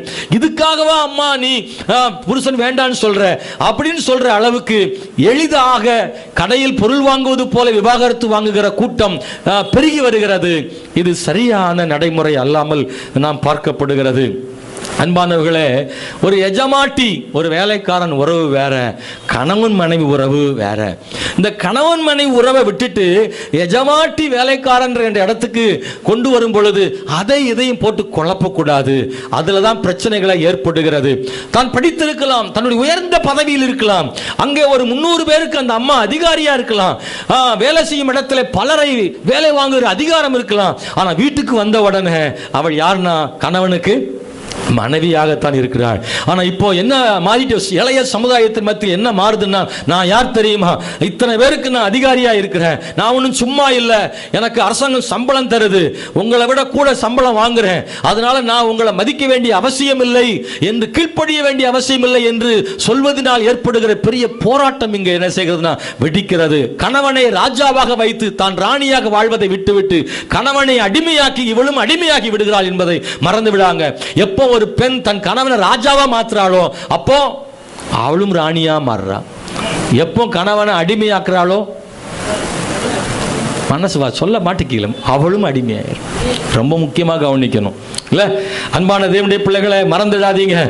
தேவன் நம்முடைய குடும்பத்தில் தலைமைத்துவத்தை அதை வருஷப்படுத்தி வச்சிருக்கிறாரு. அதை மனிதன் மாற்ற நினைக்கும் போது தான் பிரச்சனையே வருது. குடும்பத்தின் தலைமைத்துவம் ஒன்று இருக்குல்ல, அது வரிசைப்படுத்தப்பட்டிருக்கு. கணவன் முதல்ல, இரண்டாவது மனைவி. அந்த ஆளுமையில், ஆழத்துவத்தில் ஆண்டவர் அப்படி வச்சிருக்கிறார். ஸ்தோத்திரம். தலைமைத்துவத்தில் வச்சிருக்கார். குடும்பத்தின் தலைமை பொறுப்பு யார் தானா? கணவன் தான். ஆண்டவர் சொல்றாரு, முதலாவது ஏவாள் உருவாக்கப்படவில்லை, ஆதாமே உருவாக்கப்பட்டாலும் பைபிள் இருக்கு. அப்படின்னா அந்த இடத்தை என்னதான் ஆனாலும் சரி, எவ்வளவு உயரத்துக்கு போனாலும் அது கணவனுக்குரிய இடம். தலைமைத்துவம் என்பது குடும்பத்தில். அந்த இடத்துல சிக்கலை எப்ப ஏற்படுத்துறாங்களோ அப்ப பிரச்சனை ஆகிறது. அன்பான தேவனுடைய பிள்ளைகளை, தலைமைத்துவம் கணவனா இருந்தாலும் கூட பாருங்க, குடும்ப தலைவன் குடும்ப அடிமையா இல்ல, அவங்களும் குடும்ப தலைவிதான். அதுல ஒன்றும் மாற்று கருத்தில் உண்மையான அன்போடு இருவரும் சமமாக இருக்கத்தான் செய்ய வேண்டும். ஆனா குடும்பத்தில் தலைமைத்துவம் வரும்போது அதுல அந்த ஆணுக்கு தான் பைபிள் என்ன செஞ்சிருக்குன்னா முதலிடம் கொடுத்து வச்சிருக்கிறது. இந்த இடத்துல வரிசைகள் மாற்றுறாங்க பாருங்க, அது ரொம்ப முக்கியம். இரண்டாவது மனைவி தான் இருக்க வேண்டும், மூன்றாவது பிள்ளைகள் இருக்கிறாங்க, அப்புறம் மற்றவர்கள் இருக்கிறாங்க. இந்த இடத்துல பார்த்தீங்கன்னா எப்போ முதல் இடம் கணவனும் இரண்டாவது இடம் மனைவியும் இல்லாம மாறுதல் ஏற்படுதா? சில குடும்பங்கள் என்னன்னா முதல் இடம் வந்து கணவன் இருப்பாரு, இரண்டாவது இடம் மனைவி இருக்கும். கொஞ்ச காலத்தில் குழந்தை பிறந்து வந்த உடனே இரண்டாவது இடத்துக்கு யார் வந்துருவா? கணவர் வராரா? சில பிள்ளைகளே வந்துரும். நல்ல கவனிங்க. மனைவியிடே பேசிட்டே இருந்தவர் இப்ப என்ன ஆகுது அப்படின்னா குழந்தை பிறந்தவன் யார்கிட்ட போயிடுறாரு? ஆமா, ஸ்தோத்திரம். குழந்தை கணவன் மனைவி இடையில படுக்க ஆரம்பிச்சு அங்க பிரச்சனை ஏற்பட்டுருது. ஸ்தோத்திரம். நீங்க நல்லா கவனிச்சு, மூணாவது ஆள் உள்ள வரும்போது பிரச்சனை, பிள்ளைகள் வந்துருவாங்க. இந்த அப்பா பாத்தீங்கன்னா சில நேரத்தில் அப்படி அந்த பெண் பிள்ளையோடயே வீட்டுக்கு வந்தவொடனே பிள்ளைய தான் தேடுறது, போகும்போதும் பிள்ளையிட்டு சொல்லிட்டு போறது. இதுக்கு இடம் இப்படியே நடந்துட்டே இருக்கும். சில பெண்கள் மகனை உள்ளத்துக்கு போட்டுருவாங்க, மகன் தான் அடுத்த ஸ்தானத்துக்கு வந்துடுறாப்புல பாருங்க. இப்போ கணவனுக்கும் மனைவிக்கும் இடையில ஏதோ ஒரு பிள்ளை அம்மாவா இருந்தா, இப்ப என்ன, கணவனுக்கு மனைவிட்ட இருந்து கிடைக்க வேண்டிய ஆதரவும் ஆறுதலும் கணவனுக்கு மனைவிட்ட இருந்து கிடைக்காம உள்ள யார் வந்து சொல்கிறானா வந்து என்னதான் கல்யாணம் முடிச்சு பிள்ளைகள்லாம் வந்தாலும் கூட இந்த வரிசையை என்ன செஞ்சிடாதீங்க, மாற்றிடாதீங்க. கணவனுக்கு கொடுக்க வேண்டிய இடத்தை மனைவி கொடுத்தே ஆக வேண்டும். அதுக்கு இடையில பிள்ளைகளையோ, ஆண் பிள்ளையோ பெண் பிள்ளையோ, சில நேரத்தில் அம்மாவோ அப்பாவோ இதுக்கு இடையில வந்து நுழையும் போதுதான் அந்த குடும்ப அமைப்பு என்ன செஞ்சிருதுன்னா குழப்பமாயிடுது. நிறைய குடும்பங்கள்ல பிரிவினைக்கு காரணமே இதுதான். கணவனும் மனைவிக்கும் இடையில மூணாவது யாரோ ஒருத்தர் வரும்போது அங்க பிரச்சனை ஏற்படுது. அல்லேலூயா, ஸ்தோத்திரம். திடீர்னு ஒரு ஆள் வந்து இடையில நுழைஞ்சிட கூடாது. அல்லேலூயா, ஸ்தோத்திரம். பக்கத்து வீட்டுக்காரனோ பக்கத்து வீட்டுக்காரியோ, சொந்தக்காரனோ இந்த கணவனுக்கு தெரியாம மனைவி தெரியாம கணவன்கிட்ட உள்ள பேச வர, நான் பாத்துக்கிறேன் நீ என்ன சொல்ற அப்படின்னு உள்ள நுழையும் போது இந்த ரெண்டு பேருமே தீர்த்துக்கிட்டா பிரச்சனை முடிஞ்சிடும். மூணாவது ஆளா ஒருத்தர் நுழைய பாருங்க, நுழைஞ்சா அங்க பிரச்சனை என்ன ஆகும்னா, ஸ்தோத்திரம், ஆணா இருந்தா ஆண் ரொம்ப வருத்தப்படுவார், பெண்ணா இருந்தா பெண் வருத்தப்படுவா. அந்த சந்தேகங்கள் உண்டாகும், குழப்பங்கள் உண்டாகும், பிரச்சனை ஏற்படும். முடியாத பட்சத்தில் தான் பெற்றோர்களுடைய ஆலோசனை தேவைப்படும். கூடுமானவரை இந்த இடத்தை மாத்திரக்கூடாதுன்னு வேதம் சொல்லுகிறது. அல்லேலூயா. அருமையான தேவனுடைய பிள்ளைகளை ரொம்ப கவனிச்சுக்கணும். என்னதான் ஆனாலும் சரி, சிலரெல்லாம் பார்த்தீங்கன்னா ரெண்டாவது இடத்துல பிள்ளைகளை வச்சுட்டு நம்ம பிள்ளைகள் அவங்களுமா இருப்பாங்க இல்லையா, அது பிரச்சனைகளை ஏற்படுத்தும். கணவனுக்குரிய இடத்தை எடுத்துடக்கூடாது, மனைவிக்கு இடத்தை விட்டுறக்கூடாது. அந்த இடம் அப்படி தான் என்ன செய்யணும் இருக்கணும். அடுத்த ஸ்தானத்தில் தான் மற்றவங்க வரணுமே ஒழிய இவங்களுக்கு இடையில வந்து அந்த ஆளுமையை எடுக்கும் போது என்ன ஆகும்னா அங்கே குழப்பங்கள் ஏற்படுகிறது. 1 தீமோத்தேயு புஸ்தகத்தில் அன்பானவர்களை 9ஆம் அதிகாரம் 9 வசனம் 10-11 படிக்கும் போது சொல்லப்பட்டிருக்கிறது, மயிர பின்னுதலினாலும் பொன்னினாலாவது முத்துக்களினாலாவது விலையேறப்பட்ட வஸ்திரங்களினாலாவது தங்களை அலங்கரியாமல் தகுதியான வஸ்திரத்தினாலும் ஞானத்தினாலும் தெளிந்த புத்தியினாலும் தேவ பக்தி உள்ளவர்கள் என்று சொல்லிக் கொள்ளுகிற ஸ்திரீகளுக்கு ஏற்றபடியே நற்கிரிகளினாலும் தங்களை அலங்கரிக்க வேண்டும் என்று எழுதப்பட்டிருக்கிறது. ஸ்திரீயானவள் எல்லாவற்றுக்கும் அடக்க முடிவுகளாக இருந்து அமைதலோடு கற்றுக்கொள்ள கடவுள் என்று வேதம் சொல்லுகிறது. இன்றைக்கு அதிகமான படிப்பு இருக்கு, அதிகமான வருமானம் இருக்கு, ஏன் கீழ்ப்படின்னு நினைக்கிறாங்க? அன்பான நீ சொல்ற வார்த்தை நிறைய அப்படியெல்லாம் போயிட்டே இருக்கு. குடும்பங்கள் இன்னைக்கு நிறைய கேள்விப்படுறோம். ஏன்னா நாம் பாஸ்டா இருக்கிறதுனால நிறைய குடும்பங்களை நம்ம சந்திக்கிறோம். நிறைய பேர் சொல்றாங்க ஒரே குடும்பத்துக்குள்ள 2 பேர் இருக்காங்க, 2 தனித்தனியாக இருக்கிறாங்க. அவர் படுத்து அவர் போறாரு, அங்கம்மா வந்து அது பார்த்துட்டு சாப்பிட்டுட்டு அது பாட்டுக்கு போகுது. அவங்க 2 பேர் சம்பளமும் தனித்தனியாக அக்கௌண்ட்ல கிடக்கு. அந்த அக்கௌண்ட்டுக்கு இந்த அக்கௌண்ட்டுக்கு வராது, இந்த அக்கௌண்ட் அந்த அக்கௌண்ட் வராது. அந்த அக்கௌண்ட் அவங்களே யூஸ் பண்ணிக்கிறாங்க தனித்தனியா. எங்கேயாவது இவங்க அம்மா இந்த செலவு பண்ணுது, அதுல அவரு செலவு பண்றாரு. யார் எவ்வளவு செயல்பட யார்கிட்டையும் கேட்கவும் முடியாது. குடும்பத்தில் தனித்தனி அக்கௌண்ட் வச்சு தனித்தனியாக செயல்பட ஆரம்பிக்கிறாங்க. இதெல்லாம் இன்னைக்கு நிறைய மாறிக்கொண்டே வருகிறது. இந்த மாற்றங்கள் குடும்பங்களை குழப்பிக்கொண்டே இருக்கிறது என்பதை மறந்து விடாதிருங்கள். சொல்றாங்க, நான் எவ்வளவு செலவு நீ கேட்கக்கூடாது, நீ எவ்வளவு நான் என்ன செய்ய மாட்டேன், கேட்க மாட்டேன். நான் யாருக்கு எங்கேயும் போவேன், எப்பவும் வருவேன், நீ கேட்கக்கூடாது. நீ எங்கேயும் போனாலும் எப்போ வந்தாலும் நான் ஒன்னே கேட்க மாட்டேன். இதுக்கு ஹாஸ்டல்லே தங்கிடலாமே, எதுக்கு கல்யாணம் முடிக்கணும்னு கேட்கிறேன். நான் சொல்றதெல்லாம் நீங்க கேள்விப்பட்டிருக்கீங்களா? அப்படி நடக்க கேள்விப்பட்டிருக்கீங்களா? நிறைய நடக்குங்க. சோத்திரம். ரொம்ப கவனமாக இருக்க வேண்டியது இருக்கு. ரொம்ப கவனமாக வரும் காலங்களில் இந்த மாற்றங்கள் வேண்டாத மாற்றங்கள். விக்டோரியா மகாராணியை பற்றி நீங்கள் படிச்சிருப்பீங்க. அந்த அம்மா இங்கிலாந்து நாட்டின் ராணி. அவர்கள் ஒரு நாள் இரவில் அரண்மனை வேலைகளெல்லாம் முடித்து விட்டு வீட்டுக்கு வரும்போது அவங்க நேரம் ஆயிட்டு இருந்தனால அவர் படுத்துட்டாரு. அந்த பெட்ரூமை போய் அவங்க கதவை தட்டி இருக்கிறாங்க. அவர் யாருன்னு கேட்ட உடனே இங்கிலாந்து நாட்டின் மகாராணி வந்திருக்கிறேன்னு சொல்லியிருக்காங்க. அவர் சொன்னாராம், அந்த மகாராணிக்கு இங்கே என்ன வேலைன்னு கேட்டாராம். இன்னைக்கு இந்த ராத்திரியில் இந்த ரூமில் என்ன வேலைன்னு கேட்டாங்க. அப்புறம் தான் அந்த அம்மா சொன்னாங்களாம், உங்கள் மனைவி வந்திருக்கிறாங்களாம். உடனே கதவை திறந்துட்டாராம். சோத்திரம், அல்லேலூயா. இப்படி நிறைய நேரங்கள் எவ்வளோ மகாராணியாக கூட இருக்கட்டும், மகாராணியாக வீட்டுக்கு என்ன செய்யக்கூடாது, வரக்கூடாது. வீட்டுக்கு வரும்போது மனைவியாக தான் வர வேண்டும் ஒழிய மகாராணியாக இருக்கும். எவ்வளோ உயரத்தில் இருந்தாலும் சரி, மனைவிக்கான இடமா தான் இருக்கும் ஒழிய அது மாற்றக்கூடாது. அன்பான தேவனுடைய பிள்ளைகளே, ஸ்தோத்திரம். எல்லாத்தையும் செய்ய உரிமை இருக்கு. பெண் உரிமை என்பது என்ன? ரொம்ப முக்கியம். பெண் உரிமை என்ற பெயரில் இன்றைக்கு பெண்கள் பாதுகாப்பை என்ன செய்யறாங்க, இழக்கிறாங்க. பாதுகாப்பை இழக்கிறாங்க. என்ன சொல்றாங்கன்னா, நான் எப்படினாலும் போவேன், எப்படினாலும் ட்ரெஸ் போடுத்துவேன். இன்னைக்கு சொல்ற பெண்கள்கிட்ட, ஏமா ஒழுங்கா ட்ரெஸ் போடு, ஒழுங்கா ஷாலை போடு, ஒழுங்கா போ அப்படின்னு பிள்ளைகளுக்கும் சில பெரியவங்களுக்கு கூட என்ன செய்ய மாட்டாங்க, தெரிய மாட்டாங்க. சொன்னோம்னா அவங்க சொல்றாங்க, என்ன ட்ரெஸ் கொடுத்துன்னு எனக்கு தெரியும், அவனை பார்க்க கூடாதுன்னு சொல்லுங்க. உங்க கண்ணியா அங்க போகுது, அவங்க எதுக்கு பார்க்கறாங்க? நாங்கள் போவோம், அப்படி தான் போவோம். ஆனால் பார்க்குற ஆள் தான் ஒழுங்காக என்ன செய்யணும் பார்க்கணும். தப்பு அவங்க மேலே தான் இருக்குது. அவங்க தப்பாக தான் பார்க்கக்கூடாது. ஆனால் நாமளும் கவனமாக இருக்க வேண்டிய இடத்துல நாம் இருக்கிறோம். எல்லாத்துலேயும் கவனமாக இருக்கோம். இதில் ஒன்று மட்டும் நமக்கு ஆசைப்படுறதுனால இந்த உலகம் ட்ரெஸ் உடுத்துவது ரொம்ப மோசமாக போகுது. இல்லை, நிறைய நீங்கள் பார்க்குறீங்கல்ல, ஏராளமான பெண்கள் பெண்ணுரிமை என்ற பெயரில் ஆடைகளை மிக குறைத்து ரொம்ப கேவலமாக உடுத்துவதனால் சமுதாயம் சீரழிந்து கொண்டே இருக்கிறது. கல்லறைக்கு எப்போதுனாலும் போகலாம், கல்லறை வழியாக எப்போது வேணாலும் போகலாம். ஆனால் 12 மணிக்கு நம்ம போறது இல்லை. அதிலெல்லாம் கவனமா இருக்கும். என் வீட்டை நான் பூட்டுவதும் பூட்டாதும் என் உரிமை, ஆனால் பூட்டாமல் வெளியே போவதில்லை. ஏன்னா நக்லஸ் தூக்கிட்டு போயிடுவான். கொடைக்கானல் எந்த உடையும் உடுத்த எனக்கு உரிமை இருக்கு, ஆனால் சொட்டர் இல்லாமல் போக மாட்டேன். ஏன் அங்கே போய் ஸ்லீவ்ல சாமான் போட்டு போங்களேன். அதிலெல்லாம் கவனமாக இருக்கிறோம்ல, சூழ்நிலைக்கு ஏற்றவாறு நம்ம மாற்றிக்கிறோம்ல. கோடை காலத்தில் எந்த உணவையும் உண்ண உரிமை உண்டு, ஆனால் குளிர்ச்சியான உணவுகளை தேர்ந்தெடுக்கிறோம் இல்லையா? அதிலெல்லாம் கவனமாக இருக்கோம்ல. ஏன் இஷ்டம் எதனாலும் குடிப்பேன் அப்படின்னு உச்சி வெயில்ல சூடா டீ குடிக்கிறது இல்லை, இளநியை தேடி போறது, ஜூஸை தேடி போறது, அதெல்லாம் சரிகள்ல. சுகவீனத்தில் எதையும் சாப்பிட விருப்பம், சோமில்லாமனாலும் சிக்கன் 65 எல்லாம் ஆசை தான் இருக்கு. ஆனா டாக்டர் கொடுக்குற கசப்பான மாத்திரை சாப்பிடுறோம்ல, விழுங்குறோம்ல உள்ள, அதெல்லாம் தெரியுது இல்ல. அல்லேலூயா. ஆமைக்கு ஆண்டவர் ஓடு கொடுத்துருக்கிறார்ல, இது ஆமைக்கு கஷ்டமா தெரியலாம், ஆனா அதுதான் அந்த ஆமைக்கு பெரிய பாதுகாப்பு. ஆனா ஆமை நினைக்குது, இந்த ஓட்டை நான் எப்ப தூக்கி போடுறோம் அப்பதான் எனக்கு உரிமை, பெண் உரிமைங்குது. தூக்கி போட்டு பாரு, நசுக்கி விட்டு போயிடுவான். ஆமை ஓடு இருந்தால் கூட, யானை மிதிச்சா கூட அந்த ஆமைக்கு எதுவும் நடக்காது. அவ்வளோ கடினமான ஓடு ஆமைக்கு கொடுக்கப்பட்டிருக்கிறது. தலை உள்ளே இழுத்துக்கொள்ளும். இன்னைக்கு உலகத்தில் ஆண்டவர் பெண்களுக்கு பாதுகாப்பு கொடுக்கணும்னு விரும்புகிறாரு. எப்போ ஒரு பெண் தன் பாதுகாப்பு வளையத்தை விட்டு பெண்ணுரிமை என்ற போர்வையில் வெளியே போகிறாளோ, அல்லது அது விடுதலை பெற விரும்புகிறாளோ, அது ரொம்ப மோசமான. பெண் அடிமைத்தனமும் தவறு, அதே நேரத்தில் பெண்ணுரிமையும் தேவை.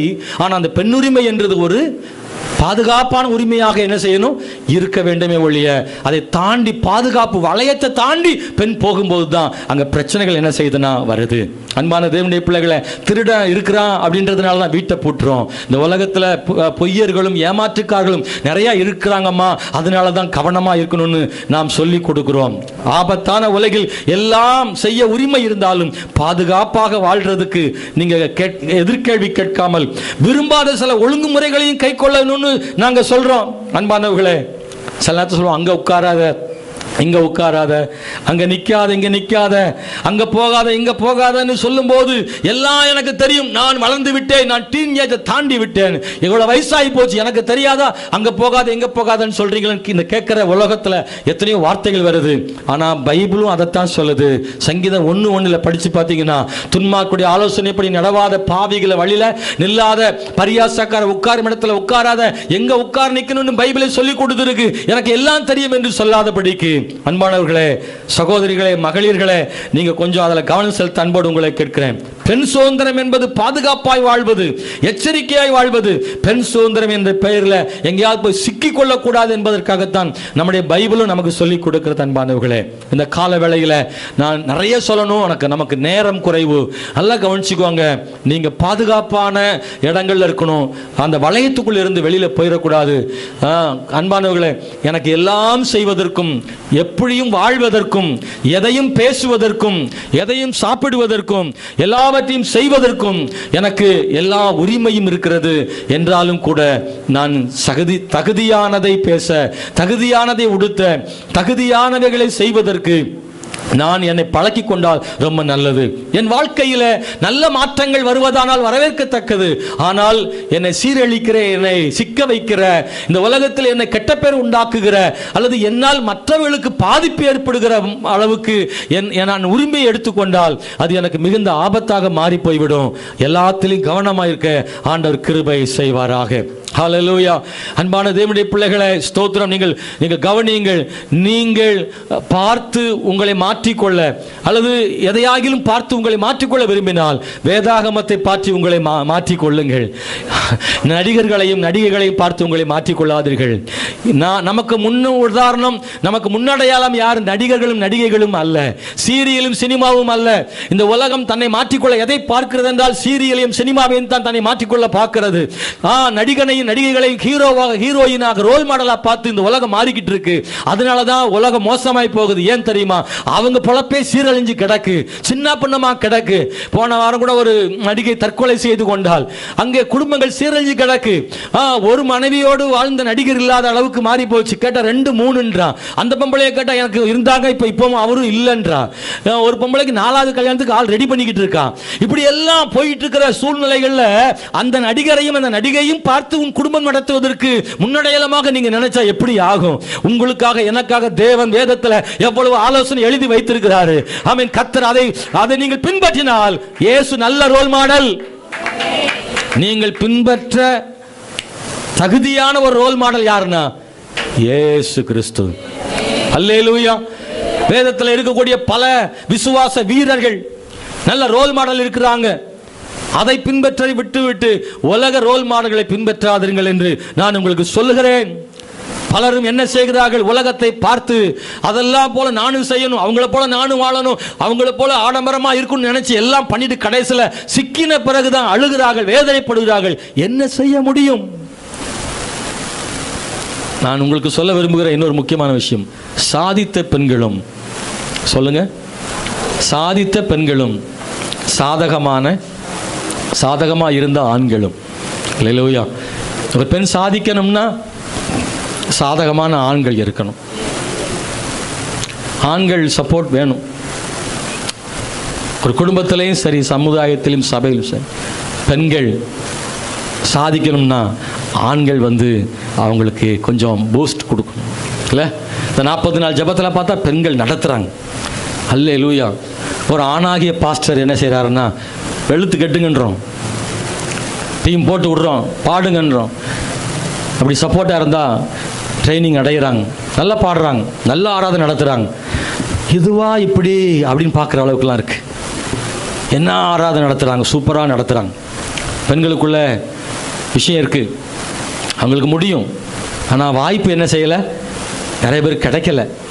இங்கே இருக்கிற நிறைய பேர் வாய்ப்பு கிடைச்சா நீங்களாம் எங்கேயோ இருப்பீங்க. ஆனால் ஹல்லேலூயா. உங்களுக்கு ஏற்கனவே சிறு வயதிலே சில வாய்ப்பு மறுக்கப்பட்டிருக்கலாம், இளமையில் மறுக்கப்பட்டிருக்கலாம், திருமணமான புதிதில் மறுக்கப்பட்டிருக்கலாம். திறமைசாலிகள் இங்கே இருப்பீங்க, உங்கள் திறமையெல்லாம் எங்கேயோ மூடி வச்சுட்டாங்க, யாரோ உங்களை ஊக்கப்படுத்தலை. ஆனால் இன்னைக்கு நிறைய ஆண்கள் ஊக்கப்படுத்துகிற இடத்துல நாம் பார்க்குறோம்.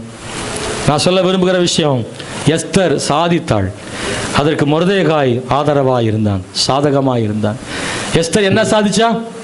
தன்னுடைய யூத குலத்தை காப்பாத்தினான். அன்பானவர்களே, மிகப்பெரிய பேரழிவு, யாருமே செய்ய முடியாத ஒன்றை எஸ்தர் செய்தான். உண்மையாகவே எஸ்தர் இல்லை என்றால் அங்கு யூத குலம் அழிந்து போயிருக்கும். அவர் சொன்னார், செத்தாலும் சாகிறேன், ராஜாவிடத்தில் போகிறேன், எனக்காக உபவாசம் பண்ணுங்கள், நானும் உபவாசம் பண்றேன் என்ற அளவிலே போயிட்டு அவள் ராஜாவிடத்தில் பேசி அங்க பெரிய வெற்றியை கொடுத்தான். ஒரே நாளில் யூதர்கள் கொல்லப்பட வேண்டிய இடத்துல எல்லா யூதர்களும் விடுதலையாக்கப்பட்டார்கள், பாதுகாக்கப்பட்டார்கள். இது ரொம்ப முக்கியமான விஷயம். இந்த காரியத்தை செய்யறதுக்கு அவள் வெற்றி பெற்றதற்கு காரணம், எல்லாரும் சொல்லியிருப்பாங்கல்ல, ராணியே வாழ்க, நீங்க சொன்னதுனால தான் இவ்வளவு பெரிய அற்புதம் நடந்திருக்குன்னு எல்லாரும் சொல்லியிருப்பாங்க. ஆனா இவ்வளவுக்கும் காரணம் வெளியே தெரியாத ஒரு ஆளு. எஸ்தர் எல்லாத்துக்கும் தெரியும், ஆனா மொர்தெகாய்க்கு ராணி எஸ்தர் தான் இவ்வளவு செய்தான்னு வெளிப்படையா தெரிஞ்சிருச்சு. ஆனா மொர்தெகாய் செஞ்சது யாருக்கு தெரியும்னா, யார்கிட்ட சொல்லி விட்டார்ல ராணிகிட்ட போய் சொல்றதுக்கு, அந்த ஆளுக்கும் மொர்தெகாய்க்கு மட்டும்தான் தெரியும். இவன் சொல்ல அவன் போய் அங்க சொல்ல, அவன் அங்க சொல்ல, அவன் மொர்தெகாய்ட்ட சொல்ல, இங்க நடந்துட்டு இடையில ஒரு ஆள், அந்த ஆளுக்கு மட்டும்தான் தெரியும். இத்தனைக்கு காரணம் இந்த மொர்தெகாய் தான். ஐயா சொல்றாரு, இந்த காலத்தில் மௌனமா இருந்தால் மேன்மை ரட்சிப்பு வேற இடத்துல இருந்தே வரும் சொல்லி மொர்தெகாய் சொன்னாரு. என்னெல்லாம் செய்தார் தெரியுமா? எஸ்தருக்கு உயர்வுக்கு காரணமே யார்தான்னா எஸ்தருடையவருக்கு மொர்தெகாய் தான் காரணம். அவர் தான் கொண்டு போய் எல்லாம் ராணியாக மாத்துறதுக்கு முழு உதவி செய்து உயர்வுக்கு அவ தான் செய்தா. இன்னைக்கு உள்ள ஆண்களே, சகோதரர்களே, ஆமென், ஸ்தோத்திரம். இங்கே நிறைய எஸ்தர்கள் உண்டு. எஸ்தர்கள் உயர்வதற்கு நீங்கள் உதவியாயிருங்கள்.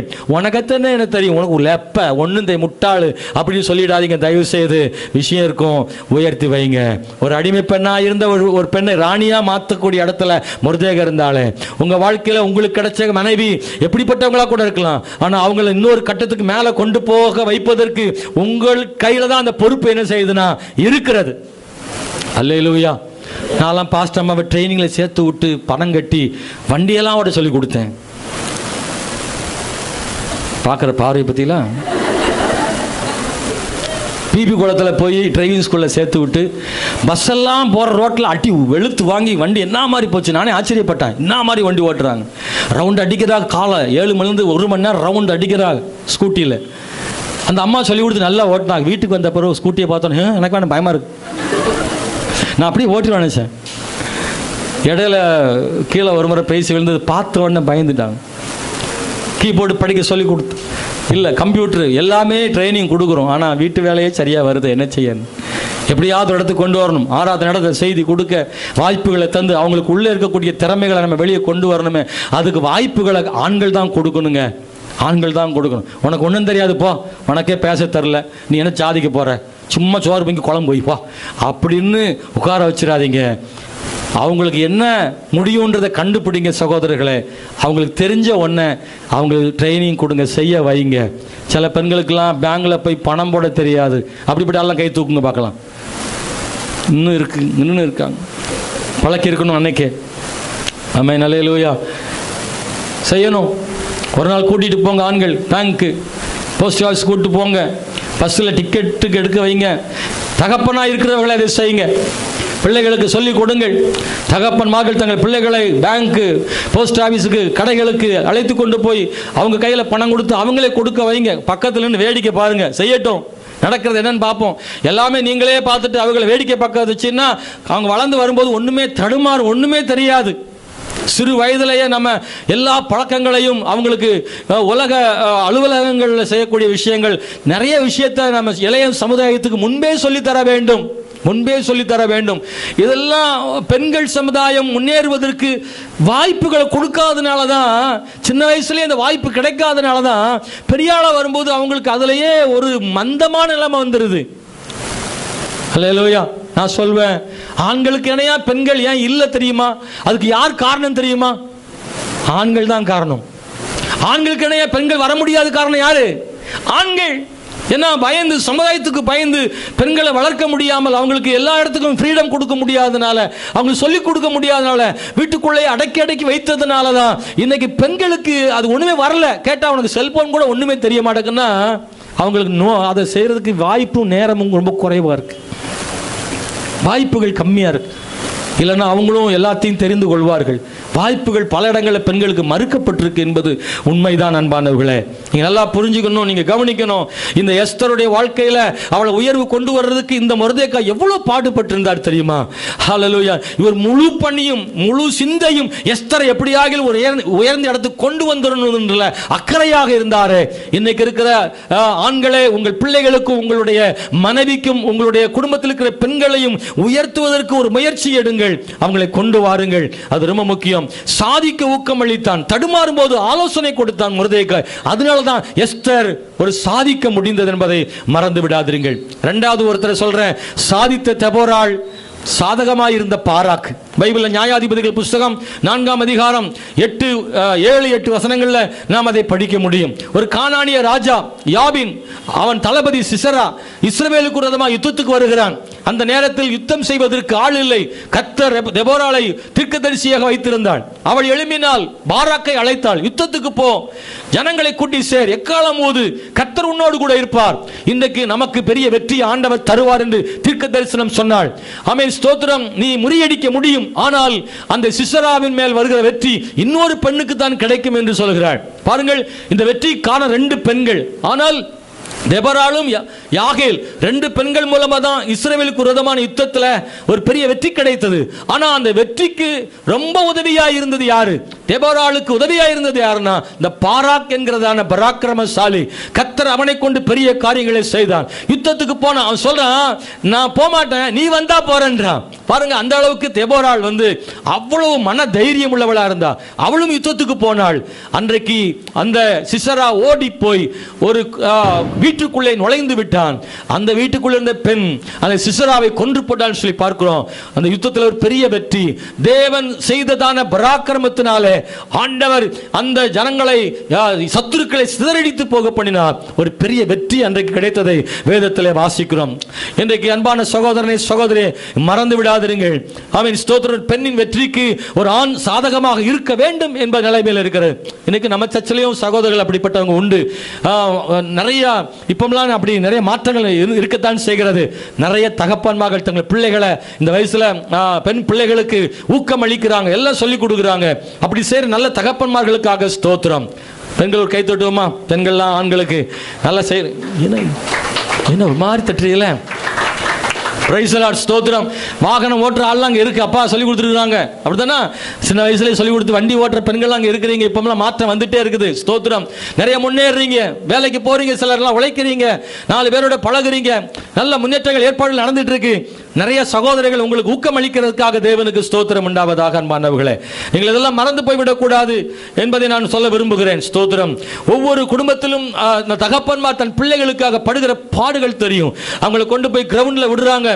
விளையாட்டுத் துறையில் நிறைய பெண்கள் சாதிச்சிருக்கிறாங்க. அந்த பிள்ளைகள் சொல்றாங்க, எங்க அப்பா காலையில் 4 மணிக்கு எழுப்பி என்னை கிரவுண்டில் கொண்டு விடுவாரு, என் கூட இருப்பாரு, அவர் ராத்திரி லேட்டாக தான் தூங்கியிருப்பார், வேலை முடிச்சு வந்தா டயர்ட் அவருக்கு, தூக்கத்தை கெடுத்து எனக்காக என் அப்பா கிரவுண்டில் நின்னாரு, அதனால தான் இன்னைக்கு நான் கோல்டு மெடல் வாங்கி இருக்கிறேன்னு சொன்ன பிள்ளைகளை இன்னைக்கு நம்ம பார்க்கிறோம். காரணம், அந்த தகப்பன் பிள்ளைக்காக ஆரம்பத்திலிருந்து தியாகம் பண்ணி அவங்க இடத்துக்கு கொண்டு வந்திருக்கிறாங்கல்ல, அது அவங்களுடைய பங்கு அதுல நிறைய இருக்கு. அன்பானவர்களே, பாராக்ல எழும்புங்க, அது ரொம்ப முக்கியமானது.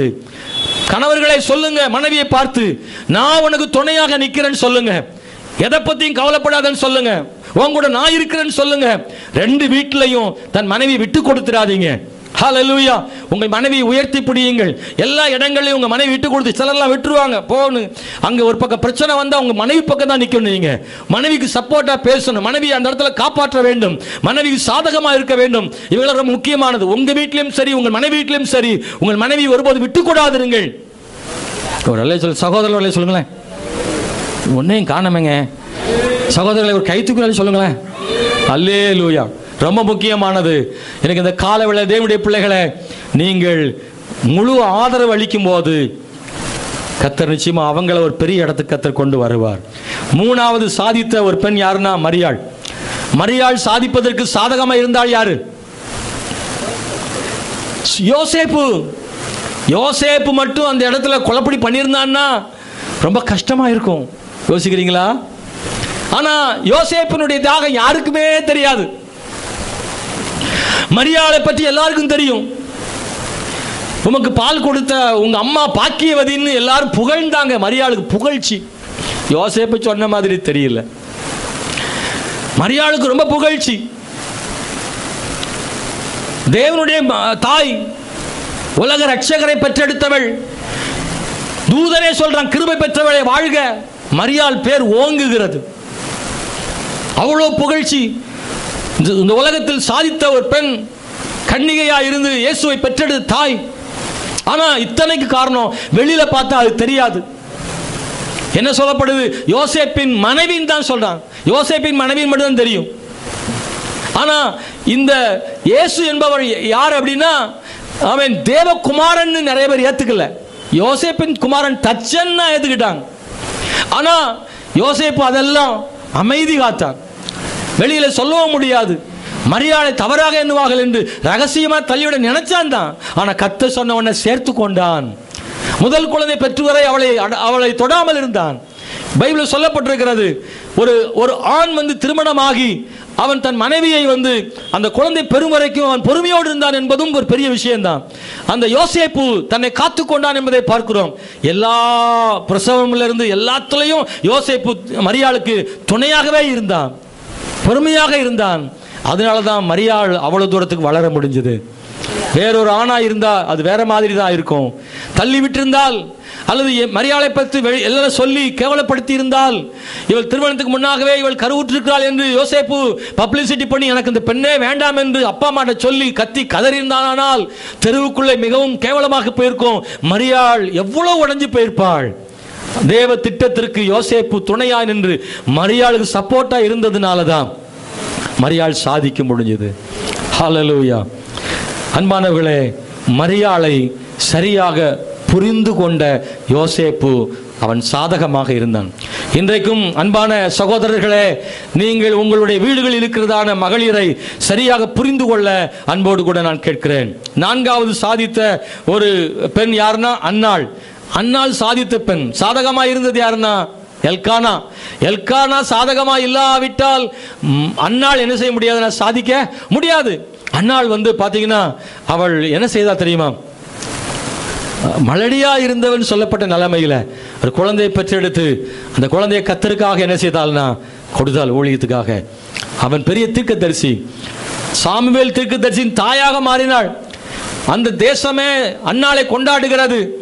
அன்னாள் மேல ஒரு பெரிய பெயர் இருக்கு. ஆச்சரியமா பார்க்கறாங்க அன்னாள. நல்ல புகழ் இருக்கு. இதுக்கெல்லாம் வெற்றி பெற்ற அன்னாளுக்கு யார் காரணம் அப்படின்னா அவனுடைய கணவன் எல்கானா. நீங்க என்ன செய்தான் எல்கானா? 1 சாமுவேல் புஸ்தகம் 1:23 அன்னாளின் வேதனையில ஆறுதலாக இருந்தான்னு சொல்லியிருக்கு. எப்பெல்லாம் அவன் அழுது கொண்டிருந்தாலும் பிள்ளை இல்லைன்னு அவன் போய் சொன்னான், 10 குமாரரை பார்க்கல, நான் பெருசு இல்லையா, நான் உன் கூட இருக்கிறேன், கவலைப்படாதன்னு ஆறுதல் படுத்தினான். அப்படிப்பட்ட நல்ல கனவுகள் இருக்கிறார்கள். அதுக்காக தேவனுக்கு ஸ்தோத்திரம். அல்லேலூயா. நம்ம சர்ச்சில் நல்ல சகோதரர்கள் இருக்கிறாங்க, அப்படி ஆறுதல் படுத்துகிற இருக்கிறாங்க. ஆனால் சில குடும்பங்கள் அப்படி இல்லை. நீ அழுது தொலையாத, நீ அழுது வீடே அழுவுதுன்ற ஆள்லாம் இருக்கு. அப்படியெல்லாம் அழுகையை பார்த்து கண்ணும் காணாமல் போகிற ஆள் இருக்காங்க. அழுகையை பார்த்து ஏன் அழுகிறான்னு கேட்காத ஆள்லாம் இருக்கு. அவன் ஜெபிக்க அனுமதித்தான், அன்னாளுக்கு ரெட்டிப்பான பங்கு கொடுத்தான் பைபிள் இருக்கு. ஆமென், ஸ்தோத்திரம். சில வீடுகளெல்லாம் காசுக்காக பெண்கள் கணவன்கிட்ட பிச்சை எடுக்கிற நிலைமையில இருக்கு. ஒருத்தர் சொல்றாரு, அந்த அம்மா ஆசிரியராக இருக்கிறாங்க. அவர் ஒரு தனியார் நிறுவனத்தில் வேலை செய்கிறாரு. சம்பளத்தை கொண்டு அந்த அம்மா வீட்டுக்கார்ட்ட கொடுத்துரும். ஆனால் டெய்லி காலையில் 10 ரூபா அவர்கிட்ட போய் என்ன செய்யணும்? கேட்கணும். அவர் கொடுப்பார். டெய்லி காலையில் பஸ்ஸுக்கு 10 ரூபா கொடுப்பார். அவ்வளோதான். போக 5 வர 5, இடையில டீ குடிக்க முடியாது. இப்படி பெண்கள் காசுக்காக கையேந்திர நிலைமையில சில குடும்பங்கள்ல இருக்கு. அப்படிப்பட்ட நிலைமை இல்லாமல் பெண்களுக்கு, உழைக்கிற பெண்களுக்கு அப்படின்னா உழைக்காத பெண்களுக்கு எப்படி இருக்கும்? அவங்க கரங்கள்ல பணம் தர வேண்டும். இனி எங்க போவார்? வீட்டில் தானே இருக்கிறனாலும் கூட அவங்க கைகளிலே பணம் இருக்க வேண்டும். சில குடும்பத்தில் பணமே மொத்தமாக அவங்ககிட்ட தான் இருக்கு, அது வேற விஷயம். ஆண்களுக்கு 10 ரூபா கேட்கிற நிலைமையும் சில வீட்டில் இருக்கத்தான் செய்யுது. அதெல்லாம் ஓகே தான்.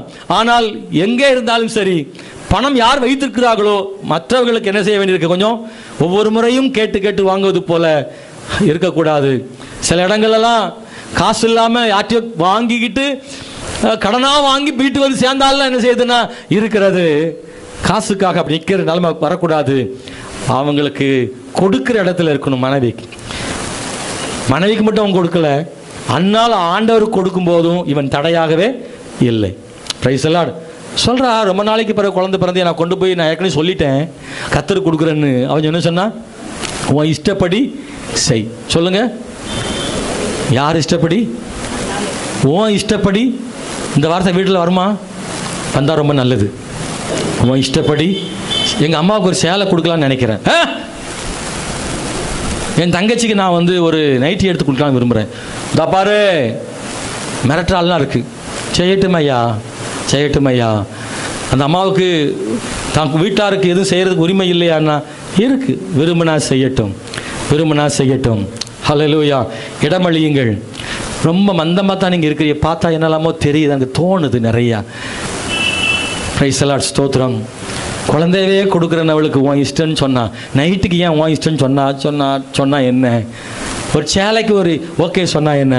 கத்தருக்கு கொடுக்கறதுல ஓகே சொன்னா என்ன? ஏங்க நான் கத்தருக்கு பொருத்தனை பண்ணியிருக்கேன் ஒரு 1000 ரூபா கொடுக்கறதுக்கு. இந்த பாரு, அது சொன்னா இது சொன்னான்னு சொல்லிட்டு வந்து பாஸ் சொல்றான்னு உன் அதை கொடுக்கணும்னா தொலைச்சி போடுவேன் அப்படின்னு சொல்ற ஆள்லாம் இருக்கு. நீ பாட்டுக்கு உன் பாட்டு சச்சல் சொல்லு கை தூக்கிட்டு நான் கொடுக்கணும் வந்திருக்க. நீ எவன் உழைக்கிறவனுக்கு தெரியும். கத்தருக்கு கொடுக்க நீங்க அனுமதிச்சா குடும்பம் ஆசீர்வதிக்கப்படுங்க. உங்க மனைவி ஆண்டவருக்காக சேர எந்த விஷயத்திலையும் தடையா நிக்காதீங்க. அது வாழ்க்கை முன்னேற்றத்திற்கான தடை. நான் பெண்களுக்கும் சொல்றேன். சில இடத்துல ஆண் கொடுப்பாரு, இந்த பெண் சொல்லும் உங்களுக்கு இதே வேலையா போச்சு அது இதுன்னு உடனே வாக்கு பண்ணிடுறது. அவர் வேற கவர் வேற கொடுக்காரு, நீங்க வேற கொடுக்குறீங்க. நம்ம குடும்பம் என்னைக்கு முன்னேறது? நீ முன்னேறே மாட்டேன்றேன். கத்தரு கொடுக்குறது கணக்கு பார்த்தேன்னா அப்படிதான். அல்லேலூயா. கத்தரு கொடுக்கல கணக்கு பார்த்துட்டீங்கன்னா கத்தரு உங்களுக்கு கொடுக்கறதுல கணக்கு பார்ப்பாரு. அவள் அன்னாள் தன் குமாரனை கொடுத்ததுனால திரும்ப 5 பிள்ளைகளை கத்தர் கொடுத்தார். அன்னாளுடைய பிள்ளைகளை ஆசீர்வதிச்சார். மேன்மையை இது பொய் இல்லை. தேவனுடைய வார்த்தை பொய் கிடையாது. தேவன் ஆசீர்வதிக்கிற தேவனா தான் இருக்கிறார். கொடுக்கறதுல கை வைக்காதீங்க. நல்ல கணவனுக்காக எல்கானாவுக்காக ஸ்தோத்திரம். அன்பா, சில சுயாதீனங்களை உரிமைகளை குடும்பங்களை கொடுக்க வேண்டும். ஒன்று சொல்லி நான் ஜெபிக்க முடிக்க விரும்புகிறேன். அன்பானவர்களே, சாதித்த சூனேம் என்கிற ஊரில் இருந்த கணம் பொருந்திய ஸ்திரீ 2 ராஜாக்கள் 4ஆம் அதிகாரம் 8வது வசனத்திலிருந்து சொல்லப்பட்டிருக்கு. இங்கே ஒரு பெண் இருக்கிற, அவளை பேர் சொல்லப்படலை, ஊர் பேர் இருக்கு, அவள் பேர் இல்லை. சூனேம் என்கிற ஊரில் குடியிருக்கா.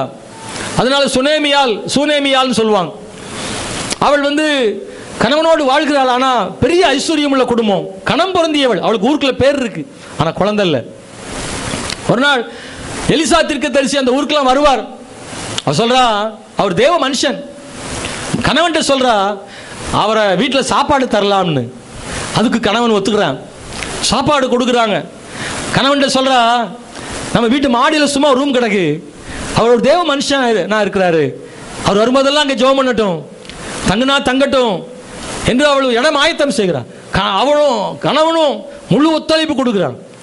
பாருங்க, ஒரு நாள் அவள் தங்க வரும்பொழுது அவர் கேட்கிறாரு, வேலைக்காரனும் கூட இருக்கிறான், அவளுக்கு ஏதாவது குறை இருக்கான்னா, ஆமா குழந்தை இருக்கு. அவளை கூப்பிட்டு கேட்டா, நான் எல்லா காரியத்திலும் நான் நல்லா இருக்கிற குறை இல்லைன்னு சொல்றான். ஆனா வேலைக்காரன் சொல்றான் குழந்தை இல்லைன்னு. அடுத்த வருஷம் ஒரு குழந்தை இருக்குன்னு சொல்லி தீர்க்க தரிசனம் சொல்லிட்டு போறாரு. மறுபடியும் அவள் குழந்தை பெற்றெடுத்தாள். அந்த குழந்தை வளர்ந்தது. ஒரு நாள் திடீரென வியாதிப்பட்டது, மரித்து போனது. அவள் அழுகிறாள், வேதனைப்படுகிறாள். வயலிலே கணவன் இருக்கான்னு சொல்லி அனுப்புறா. நான் தேவ மனுஷனை போய் பார்க்க போகிறேன்றா. அவன் எதுக்கு? இப்ப அமாவாசையில பௌர்ணமி இல்லை, இப்ப போக வேண்டிய சூழ்நிலை இல்லையே, ஜபத்துக்கு தானே போவேன், இப்ப எதுக்கு கேட்கிறான். இல்ல போக வேண்டி இருக்குன்னா அவன் சொல்ல, சரி எல்லாம் சரிதான்ட்டா. பாருங்க எவ்வளவு பவர்னு பத்தியா. அல்லேலூயா. ஆள்கிட்ட சொல்லி விடுற, எனக்கு ஒரு வாகனத்தை கழுதியை ரெடி பண்ணு, சேனை வைத்து ரெடி பண்ண போகணும், தேவ மனுஷனை பார்க்கணும். இறந்து போன குழந்தைய எடுத்து அந்த கழுது மேல வச்சு எடுத்துட்டு குழந்தையோட எங்கேயும் நிக்காத வண்டியை ஓட்டுன்னு வேலைக்காரன் சொல்றா. தேவ மனுஷனை எலிசா வீட்டுக்கு போகுது. Price the Lord. அன்பான தேவனுடைய பிள்ளைகளே, சாரி, அவ தான் போறா, குழந்தை வீட்டில் இருக்கு. எலிசா வந்து, நான் சுருக்கமா சொல்றேன், எலிசா வந்து அந்த குழந்தையை குணமாக்கி உயிரோடு அவன் எழுப்பப்பட்டான். இது நடந்ததெல்லாம் யாருக்கு தெரியாது? வயக்காட்டில் உள்ளதான கணவருக்கு ஒண்ணுமே தெரியாது. இவளுக்கு அந்த கணவன் கொடுத்த அவ்வளவு சோதனை படிச்சு பார்த்தேன், எவ்வளவு ஆச்சரியமாக இருக்குது. இந்த விஷயத்துல அந்த கணவன் அவளை அதிகமாக நேசித்ததுனால தானே இந்த அளவுக்கு அந்த பெண்ணுக்கு அவ்வளவு உரிமையை அவன் கொடுத்திருக்கிறான் என்பதை பார்க்கும்போது, அன்பானது, இன்னும் நாம் செய்ய வேண்டியது நிறைய இருக்குன்னு நானே தெரிஞ்சுக்கிட்டேன். அன்பானவர்களை, இன்னும் நாம் அதிகமாக செய்ய வேண்டியது இருக்கிறது. இதுல ஒன்னே ஒன்று விஷயம்தான், அவளை அவன் அவ்வளவாக நம்பினான். ஹல்லேலூயா. ஒரு மனைவியை நம்பாத ஒரு கணவன் இதெல்லாம் செய்யறதுக்கு அவன் ஒத்துக்கிடவே மாட்டான். அவரும் உண்மையாகவே நல்ல தேவ மனுஷனாக இருக்கிறாங்க. ஹல்லேலூயா. அதுக்காக உங்கள் வீட்டில் எல்லாரும் குடி வைங்கன்னு சொல்ல வரல. இன்னைக்கு எல்லாரையும் நம்ப முடியாது, கவனமாக இருக்க வேண்டியிருக்கு. உண்மையான தேவ மனுஷர்களை இன்னைக்கு நமக்கு அடையாளம் கண்டுகொள்ள வேண்டிய இடத்துல நம்ம இருக்கிறோம். அன்பான தேவனுடைய பிள்ளைகளை ரொம்ப கவனம் செலுத்த வேண்டிய இடத்துல இருக்கிறோம். கர்த்தர் கிருபை செய்வாராக. நம்பிக்கை என்பது குடும்பத்தில் இல்லாமல் போனால் குடும்பத்தை அது சீர்கெடுத்து விடும். கணவனை மனைவியும் மனைவியை கணவனும் முழுமையாக நம்ப வேண்டும். அவர்களும் நம்பிக்கைக்குரியவர்களாகவும் இருக்க வேண்டும். Praise the Lord. ஹல்லேலூயா. ஸ்தோத்திரம். ரொம்ப முக்கியம். சந்தேகப்படாதீங்க, சந்தேகப்படுற மாதிரி நடக்காதீங்க. அன்பானவர்களே, ஒரு சகோதரிக்கு கணவன் தான் ரீசார்ஜ் பண்ணுவார், திடீர்னு வேற ஒரு ஆள் ரீசார்ஜ் பண்ணி விடுறாரு. அப்போ அங்கே என்ன வரும்? சந்தேகம் வந்துடும். அப்படி செய்யக்கூடாது. தப்பாக இல்லாட்டா கூட அதில் தவறு தெரிஞ்சவங்க தான், சொந்தக்காரங்க தான். ஆனால் அது நாம் இடம் அளிக்கக்கூடாது. கணவனுடைய பார்வையில் நாம் நம்பிக்கைக்குரியவர்களாகவும் இருக்க வேண்டும். மற்றவர்கள் நம்பவும் வேண்டும். பல நேரங்களில் செல்ஃபோன் எடுத்து அப்படியே உருட்டி பார்த்துட்டே இருக்கக்கூடாது. நீங்களே டென்ஷன் ஆகிடுவீங்க. சந்தேகப்படாதீங்க. சகோதரிமார்களே, உங்கள் கணவன் செல்ஃபோனையே பார்த்துட்டு இருக்காதீங்க. எப்போ வைப்பார் போய் பார்க்கணும், எவ்வளோவது அடிச்சிருக்காளா ஃபோனு அப்படின்னு அப்படியே பார்க்கக்கூடாது. எஸ்எம்எஸ் மெசேஜ் வந்திருக்கா, வாட்ஸ்அப்பில் எவ்வளோவது அனுப்பியிருக்காளா அப்படின்னு பார்க்கக்கூடாது. அதே மாதிரி ஆண்களும் அதையே செக் பண்ணிட்டே இருக்கக்கூடாது. கவனமாக இருங்க. இது எதாகும்னா குடும்பத்தில் கொஞ்சமாக பிரிவினை ஏற்படுத்திடும். தயவு செய்து நீங்கள் செய்ய வேண்டிய காரியங்களை உங்களுக்கு பல வகையில் சொல்லியிருக்கிறேன். பெண்கள் தவறாகவும் நடந்து கொள்ளக்கூடாது, அல்லது அதிக உரிமைகளை எடுத்துக்கொள்ளவும் கூடாது. அதே நேரத்தில் பெண்கள் சாதிப்பதற்கு தேவையான இடம் அவங்களுக்கு கொடுக்கணும், தேவையான உரிமைகளை கொடுக்க வேண்டும். பெண்களும் உரிமை தாண்டியும் போய்விடக்கூடாது. இதெல்லாம் நல்லொழுக்கமாய் நடந்தால் குடும்பமும் தேசமும் சபையும் ஆசீர்வதிக்கப்படும். எல்லாரும் எழுப்பி நின்று கர்த்தரை மகிமைப்படுத்த போகிறோம் இயேசுவின் நாமத்தினாலே. ஓ தேங்க்யூ ஜீசஸ். நன்றி ஆண்டவரே, நன்றி ஆண்டவரே, நன்றி ஆண்டவரே. ஹல்லேலூயா, ஹல்லேலூயா. கர்த்தர் நல்லவர். ஆண்டவருடைய நாமம் மகிமைப்படுவதாக, தேவனுடைய நாமம் மகிமைப்படுவதாக. கர்த்தர் மிகவும் பெரியவராய் இருக்கிறார். இயேசு கிறிஸ்துவின் நாமத்தினாலே நன்றி ஆண்டவரே, நன்றி ஆண்டவரே. எங்களை ஆசீர்வதியும். நாங்கள் சாதிக்கிற மகளிராக இருக்கவும், ஆமென், சாதிப்பதற்கு சாதகமான ஆண்களையும் தேவன் தருவீராக. ஆண்டவரே, மை துதிக்கிறோம் ஐயா. ஹல்லேலூயா, ஹல்லேலூயா, ஹல்லேலூயா. கர்த்தர் இந்த காலவேளையில் உங்களுக்கு பேசியிருந்தா கர்த்தருக்கு ஒப்பு கொடுங்க.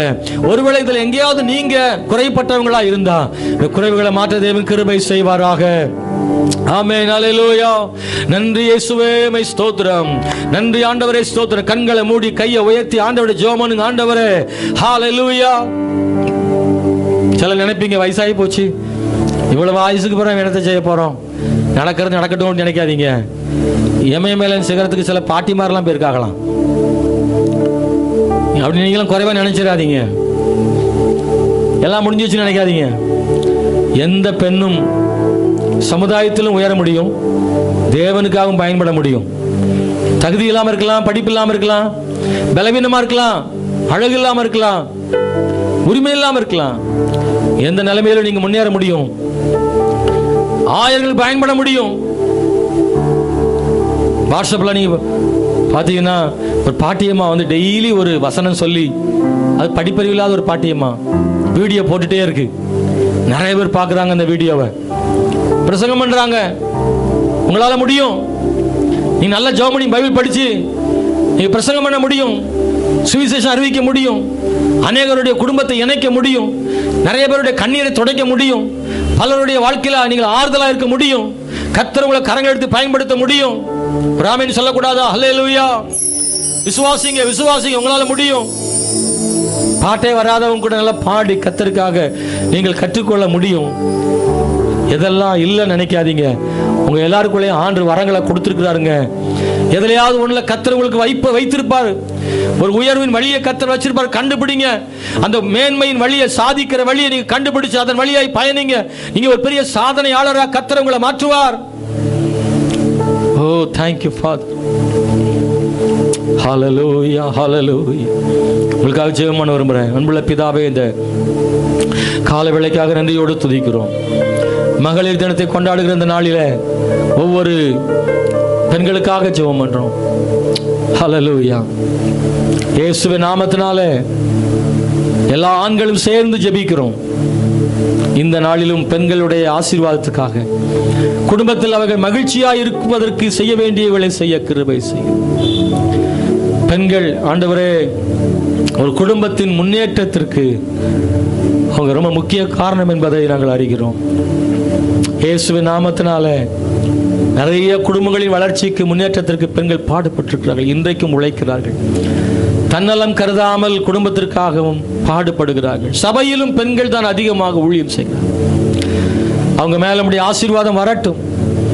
ஆனால் நிறைய பேர் பலவீனமாக இருக்கிறார்கள்.